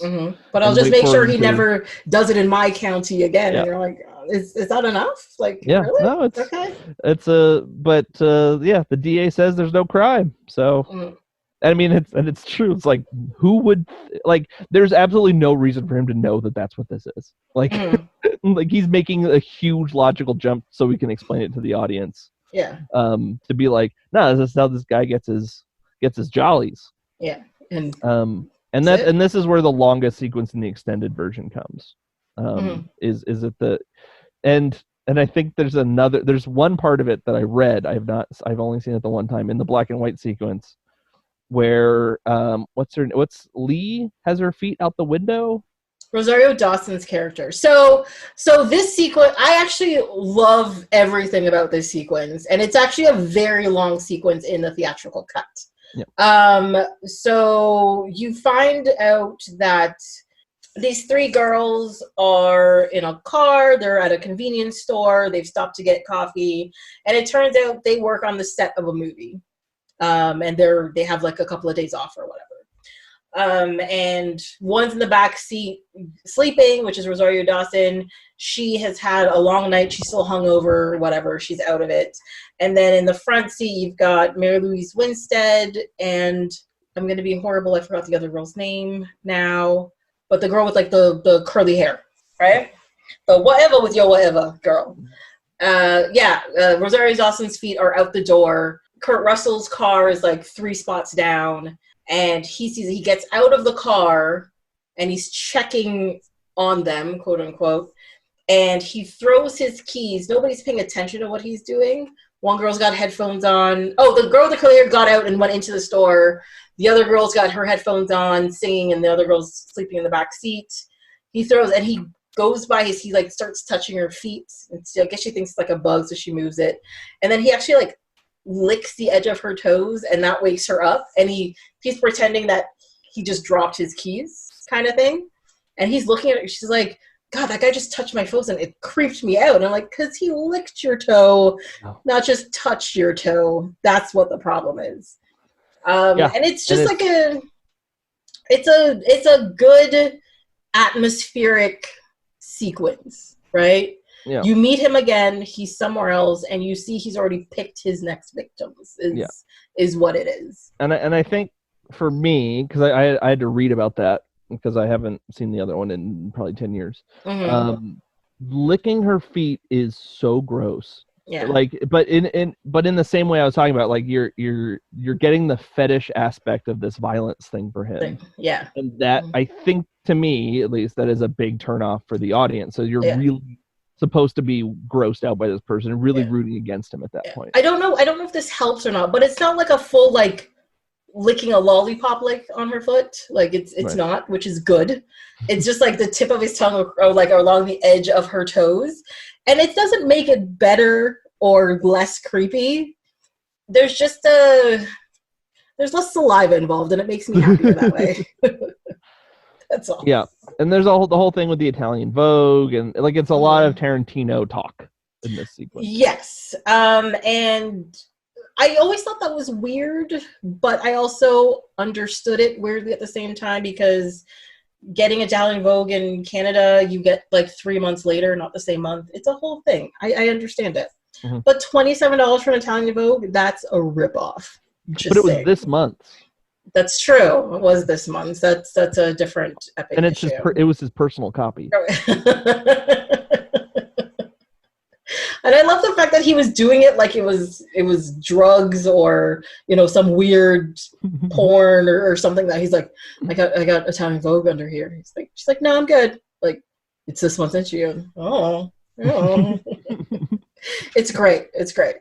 But so then after that, you get them in they've gone to the airport to pick up their friend, Zoe. Mm-hmm. And he's obviously following them because he's taking pictures of them from a distance. Is that in there? So it sort of intercuts between the Michael Parks stuff. That sort of works as voiceover for half of it, and you watch him taking pictures of them. Okay. So it sort of goes, and it doesn't even have the 14 months later or whatever. Oh, it doesn't? No, it just goes straight to him taking pictures of his next victims. Oh, no, it has the 14 months. They're in Tennessee. Yep. And then it has the whole sequence. And then it cuts to... They're talking about the Italian Vogue or whatever. And then that's when it abruptly cuts. And then it goes to the airport where he's taking pictures of them. Yep. Because they were like, let's go pick up my friend or whatever. Mm-hmm. And they're at the airport. And they're just walking back to their car or whatever with their friend. Yeah. And it's Zoe Bell. It is. And it's Zoe Bell pretty much just playing herself. Yes. And she was Uma Thurman's stunt double for Kill Bill. And so she didn't actually know that she was the star of this movie. She thought it was just going to be like a cameo kind of thing. Really? Oh, yeah. That's interesting. Okay. Yeah. So she does all the stunts and the insane stunts that no human should do. Yeah, and they're amazing. Yeah. Yeah. And then they do the diner, which is essentially the opening of Reservoir Dogs, right? That whole diner sequence is just like that. Yes. Yeah. With the next part. I do love their conversation. I think their conversation is fantastic. And then they bring up the fact that Mary Louise Winstead's character she's too girly for the group that they're in. Right. Is because I was gonna say she's kind of dumb, but I'm I don't think she's dumb. She just doesn't follow cars. She's not a movie historian. Yeah. She hasn't been in the business as long as they have been, obviously. She's a little gullible, I think. A little gullible, but not necessarily in a you're an idiot way, but just in a I almost fell for that kind of thing. Yeah. But the whole you never mix a Kiwi with an Aussie thing, people will legit get pissed off about that. Yeah. As a person who's regularly asked, are you Jamaican? No, I'm not. Go away.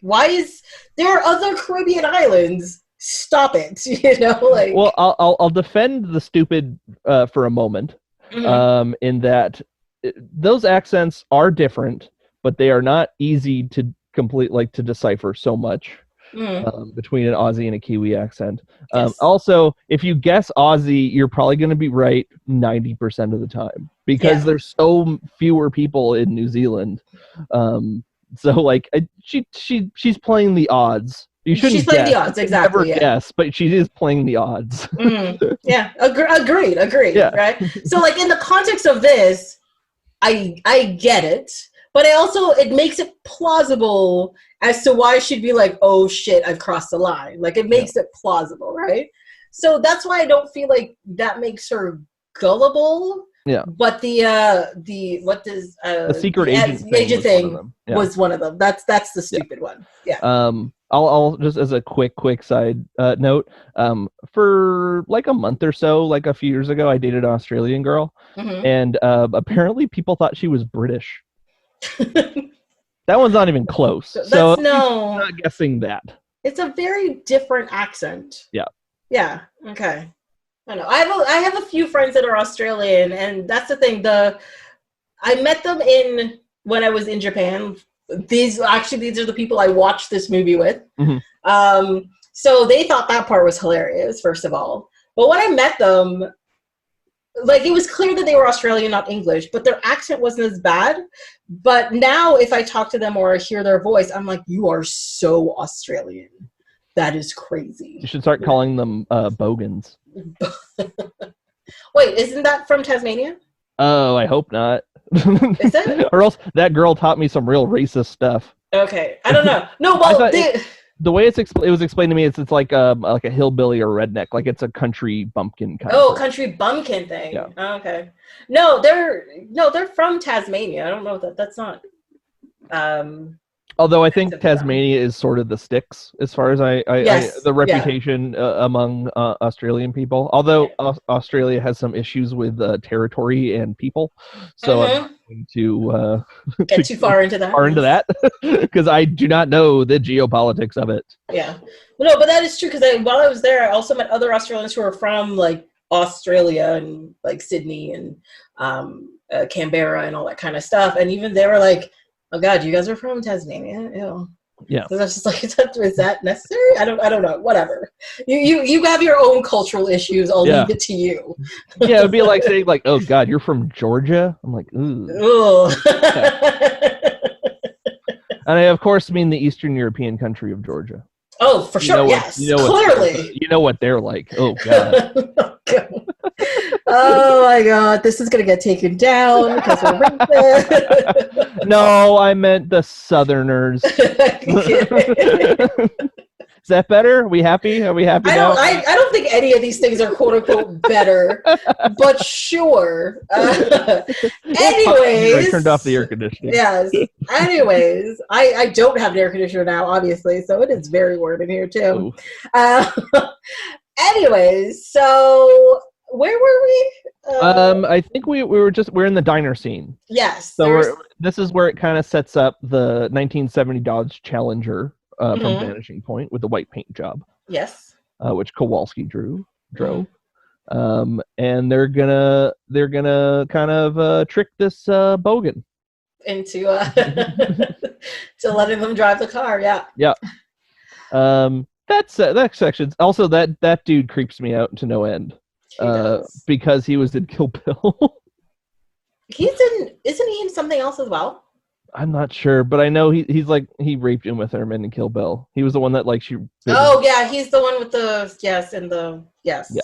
So it's that thing in itself gives me like the willies, and like so like that dude is that guy to me. Yeah. Oh, and that reminds me. Sorry, we're gonna go back just a little bit. Sure. So the part where they're at right in the sequence where they're at the convenience store. When the thing does come into color, you realize the car that the girls are in is done in the colors and the motif of the bride's suit in Kill Bill A. And first time I noticed this, on the back of the car, there is a bumper sticker in the same style as from Kill Bill that says Lil Pussy Wagon. And I was just like, wait, does that mean this is all in the same world? And like those people are related to each other? I don't even know. So it's Tarantino really indulging himself. Like that's part of the fun of the movie to me is like I know how much glee he's getting from doing all these things. Yeah.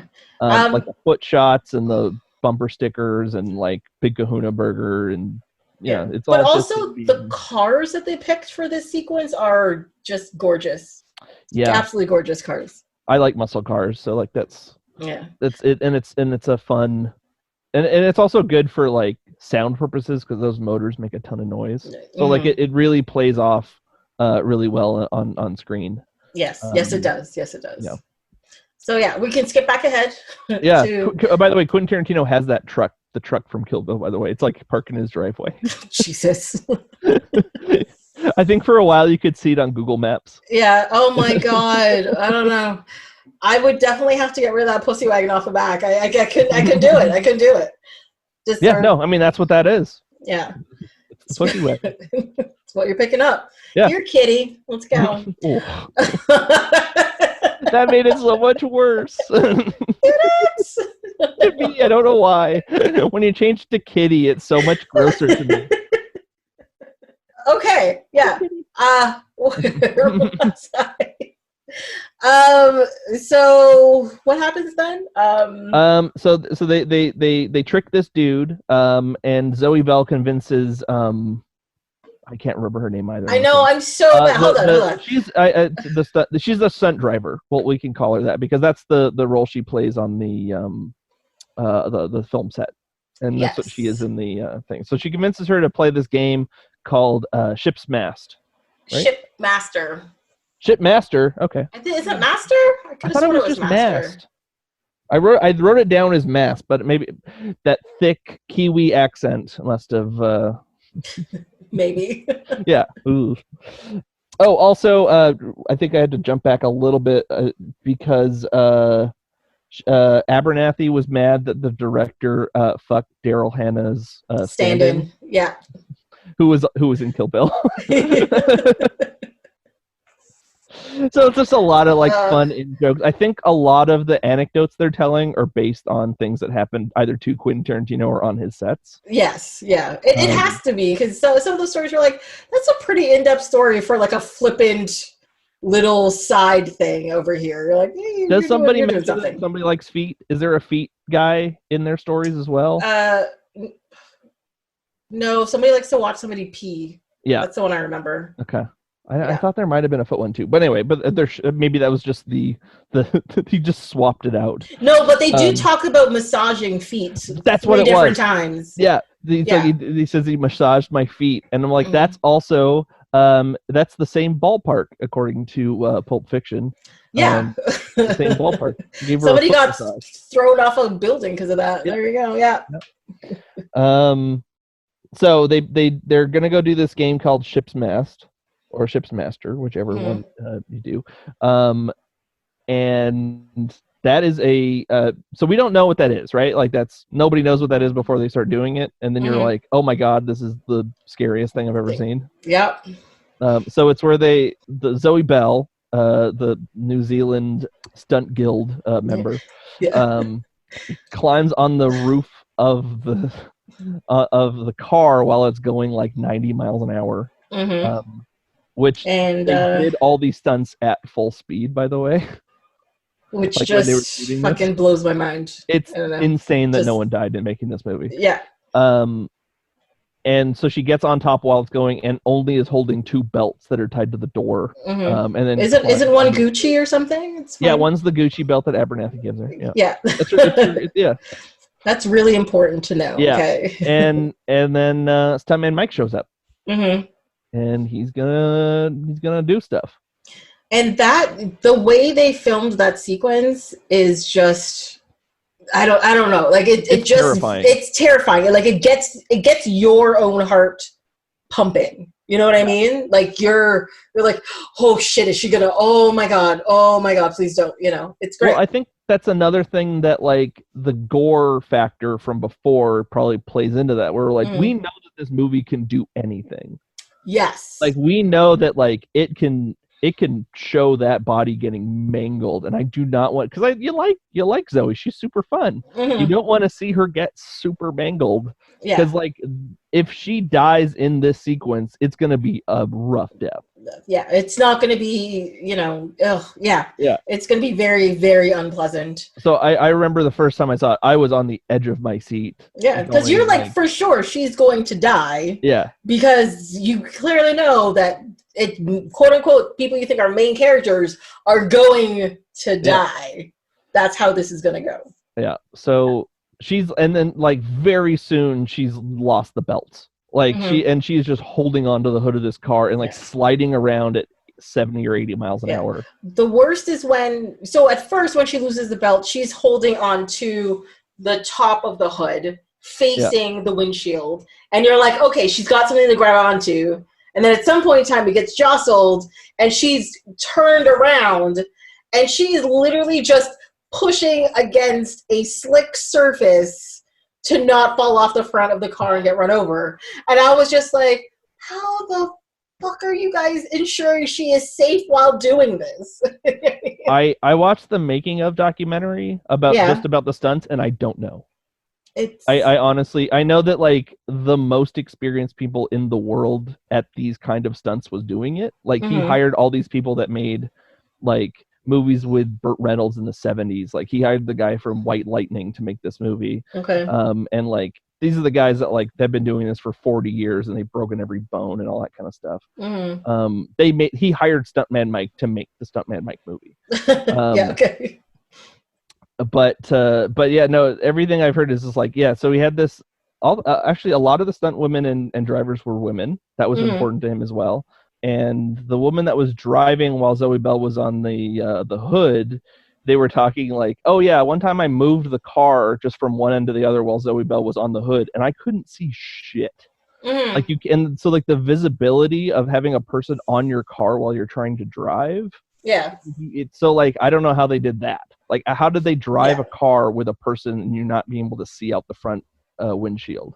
Which just kind of blows your mind a little bit more. And you didn't get any sad stories of, this horrible thing happening. Yeah. So the girl that we can't remember, who's the one who's quote unquote driving the car, her name is Tracy Thoms. Yeah. And isn't she a stunt person as well? Or is she just an actress? I believe she is. I think I don't think she did the really complicated things. Yeah. But I think she was driving for at least some of it. I'm not quite sure on that. Because they did talk about her doubles and had because the making of thing that I watched was mostly about like the true stunt people that were like the stand-ins and stuff. So they had her like made up as her, and stuff like that. And they had I think they had two for her. They had two different subs. Yeah, because they don't think Tracy Thoms is like a stunt driver, but she's like she used to do all the like karate stuff and fall downstairs and all that kind of stuff. Like I think her backstory when they're in the diner is true. Is what she is, and the only quote unquote fake person is Rosario Dawson. Yeah. Yeah. Okay. Yeah. No. And the Elizabeth Winstead's playing an actress. Yeah, and she's like, all right, I'm there. Yep. She's in a cheerleader movie, and you may ask what a cheerleader movie is. Movie with cheerleaders. Thank you for the clarification. Well, that's a mirror as well for and who's Stuntman Mike? He's a stuntman. Mike. Stuntman is named Mike. So this is where, and we're getting to like the turn now, right? So like we get like a good 10 minutes of complete terror. Yeah. Where this woman's gonna. And it's a solid action sequence. Yeah. It's great. It is, and it's really scary. Yeah. Like you're really afraid for this woman on the hood of the car. Eventually they get run off the road and she flies off. Yeah. But she's a stunt lady, and stunt ladies are impervious to harm. So she jumps back up. Yeah. I'm okay. Yeah, I'm okay. No, but this actually goes back to the stories they were telling in the diner. I don't know if this is in the Grindhouse version because it is. Oh, it is. Okay. Because Rosario Dawson's character is telling a story about her and Zoe at some fest in a field somewhere high or whatever, and almost falling into a ditch, and she lands like a cat, right? And she never gets hurt. Whereas if she did it, she'd break every bone in her body. And so this comes back in this way. You're like, oh yeah, she's a cat. She's gonna lay it on her feet and be just fine, and come back. But it's so hilarious because, especially that scene, you feel like no, she's dead because they're sitting in the car. It's quiet. They're crying. He's gone because he's got shot in the arm, and you're just like, oh my god, they actually killed her. What are they gonna do? Oh, okay. And then you start, and it's laughter from relief, not because it's actually funny, but you're just like, oh my gosh, she's fine, and you start laughing with them. I think he doubles down on that laughter because she walks up and goes, that was crazy, right? Oh man. Whew. Do you want to go get him? Yeah, and then they go get him, and it's. But sorry, just before that, when he shoots, she shoots him in the arm, and he wails like a 5-year-old, or like when you step on a cat's tail, you're just like, oh, that's what you get, you little bitch. It is glorious. This is something that Quentin Tarantino does so well. Is it's not just about inflicting harm on the villain. Yeah. It's about completely deconstructing their entire character and their motivations as being wrong. So like in Once Upon a Time in Hollywood, it's not enough that they kill the murderous hippies. It's also that they get their name wrong. They misquote them as being dumb, and like it just completely. So like he goes, he came in like so after at the end of that movie and Brad Pitt's getting into the thing or what he's saying. Yeah, he said he was the devil and he was here to do some devil shit. Nah, don't quote me on that. It's not verbatim. Yeah. But that's really what Tex said when he was killing these people. It's like, I'm the devil. I'm here to do the devil's work. That is really what the real person said. Yeah.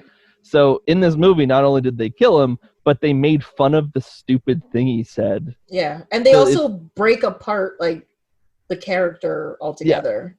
Yeah. And it's like he goes, "My name is Tex." Like, no, it was something dumber than that. Which is great. Yeah, absolutely great. That's part of the catharsis. Is like we've built this evil person up, but really he's just a baby, and like he's just crying and wailing and runs away when he gets hurt. And I think, sorry, I'm just gonna make one comment about Once Upon a Time in Hollywood. I think the thing is with Tarantino's alternative history thing is that especially with that case, it's to make it so that it would never have made it in the newspaper if nobody famous died, right? And these people would have been forgotten about. So when he's going away and you're just like, I don't remember what his name is. His name was something stupid. Don't quote me on anything. It's because we would have forgotten about it at this point, and it's to forget about it. Yeah, it takes away from the infamy of it. Yes. And it does the same thing. Like he makes Hitler like a cartoon as well in Inglourious Bastards, like him yelling and spitting and then blows his face off. Yeah, and when he's going into see the movie, he's just so happy. He's like, "Oh, it's a movie about me," you know. Yeah, no, it makes jokes out of these people that are very large in our psyche, and so I think it's so much fun in this movie, and the next scene in this makes me laugh so hard. So like, so he's like, "We're gonna go get him," and she grabs like a pipe. Yeah. And then like straddles the car door like a horse. And she's like, let's go. And it just like zooms up and she's just holding on. And you're just like, what? You just almost died falling out of the car. Don't do that. And so Quentin Tarantino does to Stuntman Mike what he's done to all his other villains and these other ones where he's like trying to like sterilize his wound and he can't do it. So he's also like whimpering and crying and stuff. Yeah.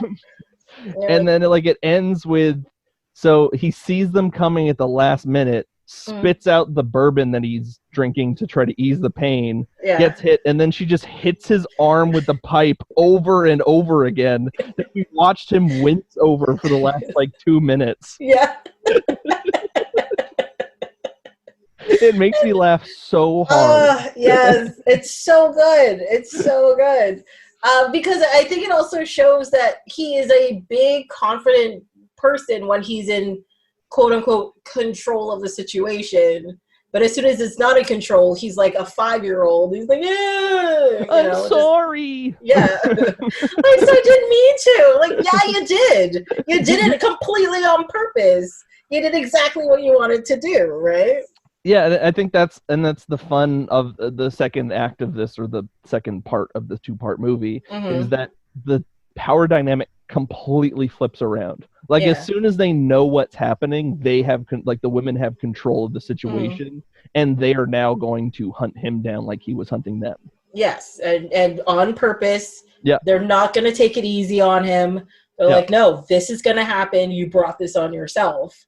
And that sequence is amazing. But one thing that gets me about it is that when they get on the highway, you sort of forget that the movie takes place in modern time throughout it, because they're driving these 1970s cars and they're the only cars you see on the street the whole time for some reason. They're not playing on cell phones every 5 minutes or anything like that. And then all of a sudden they get on the highway and you're like, oh, a Jeep Cherokee from 2003, and you're like, what? Wait, what happened? Oh yeah, this is a modern film. Gotcha. Yes. And they drive through a drive-in marquee for Scary Movie 4 and Wolf Creek. Yes. You're like, oh, that's oh right, clear. that's a movie. Yeah, that's a thing. Gotcha. So yeah, that was the only scene that it sort of pulls me. It doesn't pull me out of the action that's happening. Yeah. But it triggers something, because you're like, no, this movie takes place in the 70s. no, it doesn't. Just the cars are from the 70s. Everything is fine. Yeah, no, it definitely, when there's other people, it definitely changes the dynamic of it. They're not in it for very long. It's only like a very short sequence on a regular highway. Yes. Yeah. And I think it's also just stuntman Mike like hits a few of them, but do the women do that as well? They try their best to avoid it, but he like knocks cars into them, kind of thing. Like it doubles down on him being an asshole. Yeah. So he's putting innocent people, like even more innocent people that are completely not part of this, in harm's way. Yeah, in harm's way, yeah. So, but that whole sequence is so fantastic, and it really does get that feel of, the 60s and 70s car chases where they don't have, it's not crazy music over it and all that kind of stuff. It's just the sound of the cars and the gravel and engines roaring and, bumpers crashing into each other and all that kind of stuff. And he takes definitely references from all of those movies for certain angles and shot sequences and all that kind of stuff. And it's quite great. Yeah, no, he is in it on those ones. Like he was like, I'm going to make the best car chase movie. Like that was his goal for this movie. And honestly, I don't think I've seen a better car chase than recently. Definitely not. Yeah, no. And he doesn't, I don't think there's any CGI in this. It's just people being insane. And clever editing. Yeah. So, yeah. Sally Menke. Yeah. She died. Yeah. I have a feeling that's why his movies after Django have just, they're really not the same feel. She really got that feel right. Yeah, no, I think you're completely right. They definitely have a different editing style to them. They're not as quick anymore. There's a lot of longer shots. Yes. That could be just that he's getting older and is shooting that way. But no, I think you're right. There is definitely a different feel after Sally died. And I think Inglorious is her last one.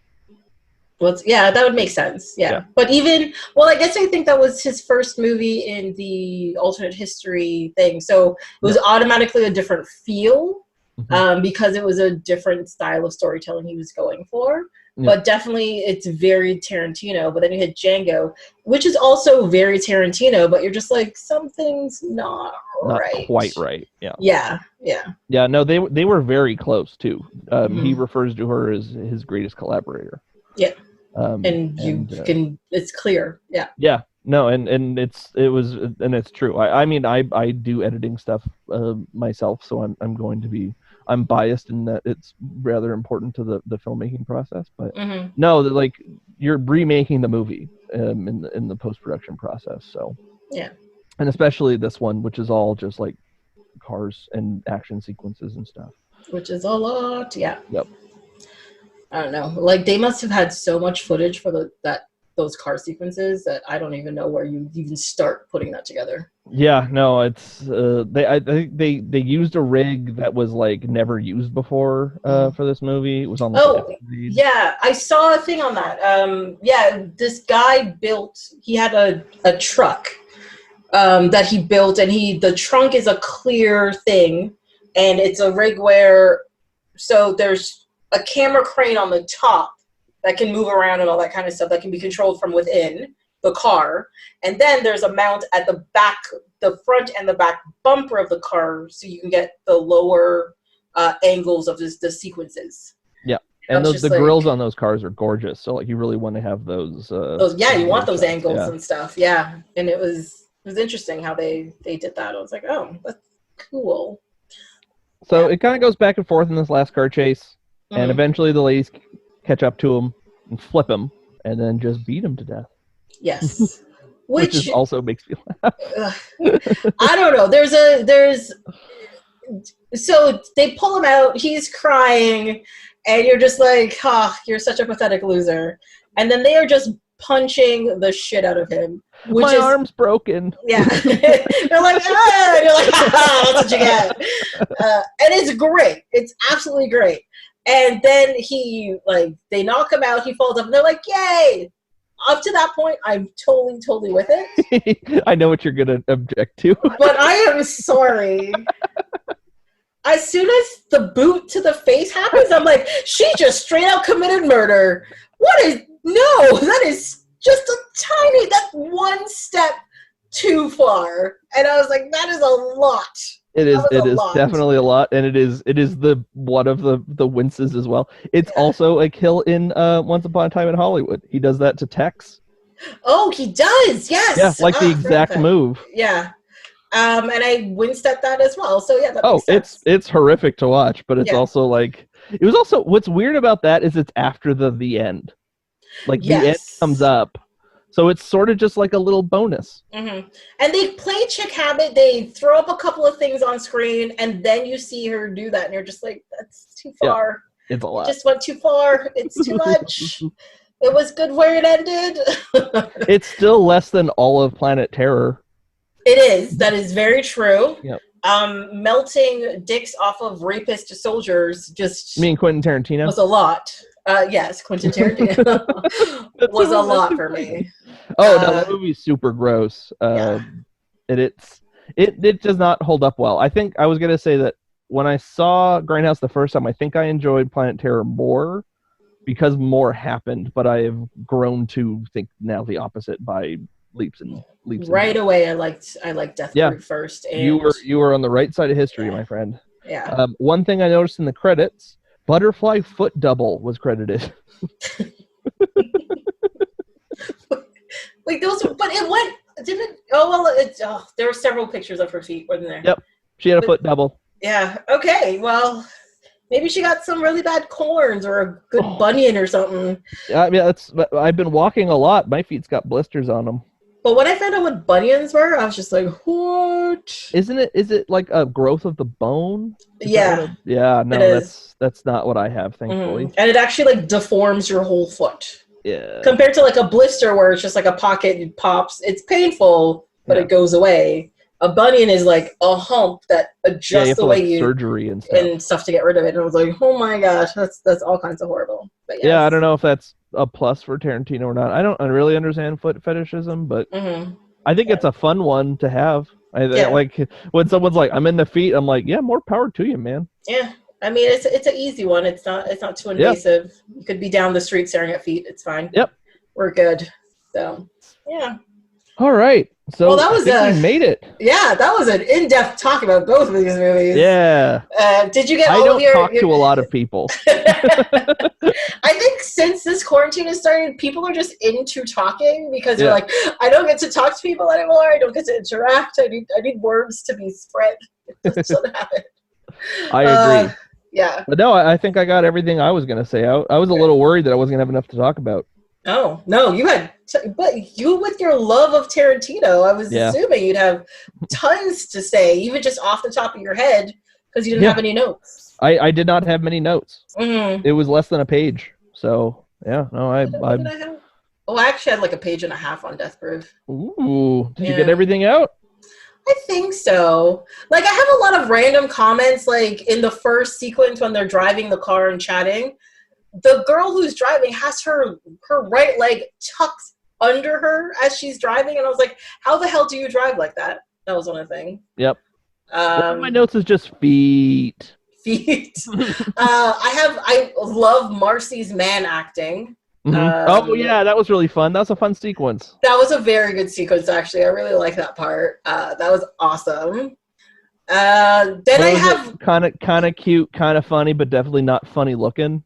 Yeah, who you could fuck. Yeah, that's a really good line. I really like that. That's a really fun turn of phrase. Yeah, and I love the fact that they say it like 3 times back to back, like the whole thing verbatim. That's also Sidney Poitier's daughter, whose name is Sidney Poitier. Yeah. I was like, okay. I also did some mom notes where they left the bar drunk. How, like, why are they driving? That's inappropriate. And they're never wearing seatbelts, which pissed me off. Well, that's mentioned later, right? That's part of his thing. That's how he gets away with it, is that he's stone sober. Mm-hmm. And so it looks like they're at fault in the quote-unquote accident because they're drunk and stoned. Yeah. And one of them flies out the window, so that explains. Yeah, the girl's on the back seat. Yeah. So don't drive drunk and wear your seatbelts, and things will happen. But even the girl beside her who was wearing a seatbelt got her face shredded. So how much better that is. Yeah, that one. See, I kind of maybe I don't know if I disagree with the order, because it should get more shocking with each one, right? Yeah, no, they I did. feel like the leg one should be the last one. Like No, that's that was the most first. gruesome. No, the girl flying out the window was the first one, Yes. right? And then the leg. No, isn't it the girl getting crushed by the steering wheel? Oh yeah, I can't even compute that one, because it just looks like glass shatter to me. Like I didn't even like fully like get the injury part of that one. Okay, yeah. But yeah, then the leg and then the face. Yeah, and they're just all horrible. Yeah, no, it's rough, but that is like the genre calls for that. I mean, that's an easy excuse to make for all of this movie's flaws. Yes. That like it's part of what it is, but it is like he is referencing a thing, right? Mm-hmm. So he has to adhere to rules that he has for what these are supposed to be. Yeah. But I also think the movie, because of the dialogue and the characters that you're introduced, you're actually, despite, even if you don't get the reference to the grindhouse and the random cutting and you're kind of confused, you are charmed by the characters, mm-hmm. whether you want to or not. Like, you just get into them. Yeah, he definitely does the better version of it. Like he sees the flaws, and some flaws of the genre are in there, but he's also like, but there's no reason why these people can't be likable, why they can't have lives that we're interested in. Yeah. Why they're like, they don't have to just be complete sex objects or whatever they are, because like half these movies are just excuses to have sexy ladies get killed. Yeah. And they make it a good reason as to why you're upset when they die. Yeah. Like more than usual, I should say. Yeah. It's yeah. Yeah, no, and I think I've made the point several times. In a lot of these movies, we sort of cheer for it in a weird way. Like we're on the killer's side, like it's from their point of view for the most part. Mm-hmm. And which is kind of fucked up. And what this movie does well is while we kind of sympathize with him for like a split second, it definitely takes that away from us. Like it tears away the pleasure that we should get from watching the violence that he is committing. Yes, yeah.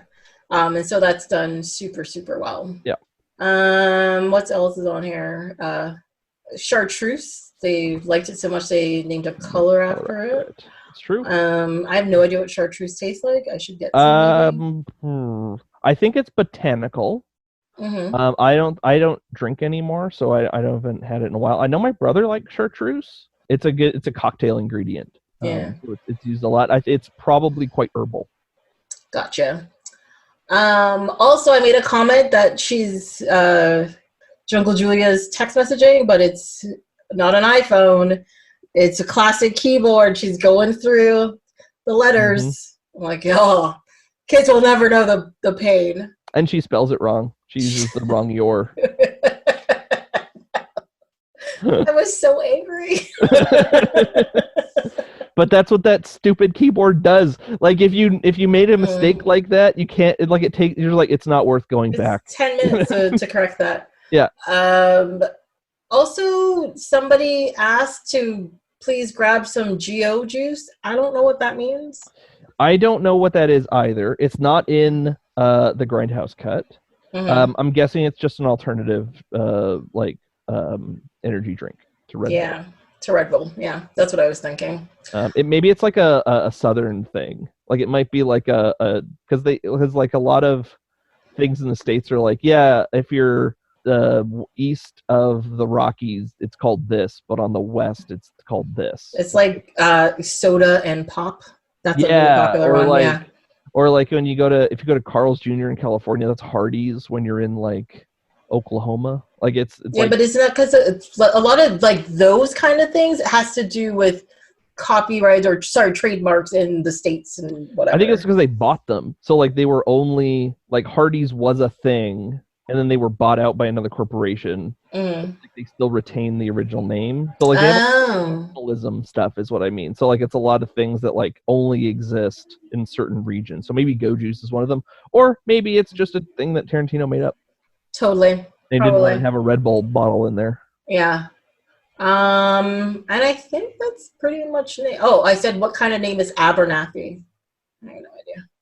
That's what the bumpkin said. I know. Yeah, but what's your first name? First name.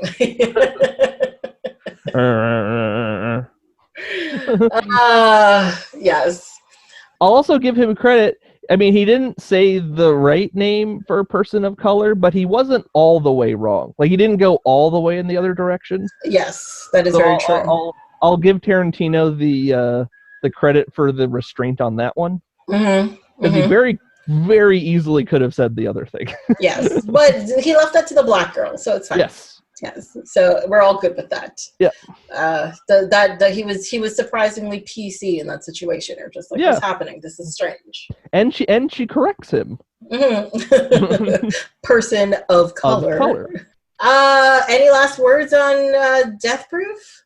No. I think that movie's rad. I had a really good time with it. Totally agree. I have a good time with it every time I've seen it. Yeah, I actually think the movie's aged really well and still looks good and is pretty relevant. You know? Yeah, I also noticed that, like, in the second half, there's not as many like scratches and weird cuts, because I think Tarantino was like, no, this stuff is good. I want to keep that in. No, this is the stuff. We're keeping the stuff. You know, I'm not going to degrade this picture that I shot on 35 millimeter film with like over a period of like 6 months or whatever, and had almost people die every day. Yeah, I do love it. I like, as I said, I thoroughly enjoyed preparing for this episode. I love both the movies. Death Proof is definitely awesome, and Death Becomes Her. It may just be a nostalgia thing, but it is very high on my rewatchability list. Yeah, no, I could totally see it. It sort of has the kind of feel of like a fun Zemeckis-y kind of, like, it's silly, like it's also like in what but it has a weird edge to it for me. Yes. Yeah. No, I totally agree. Agree. Well, I think that covers everything. We covered a lot.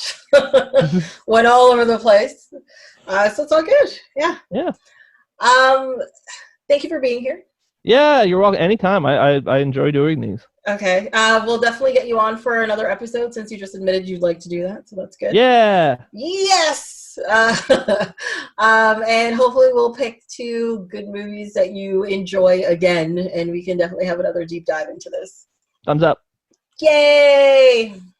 Well, that's it for this episode of Off My Shelf. Until next time, you can follow along on Instagram and Twitter at ohmyshelf, or you can send an email to ohmyshelf@gmail.com.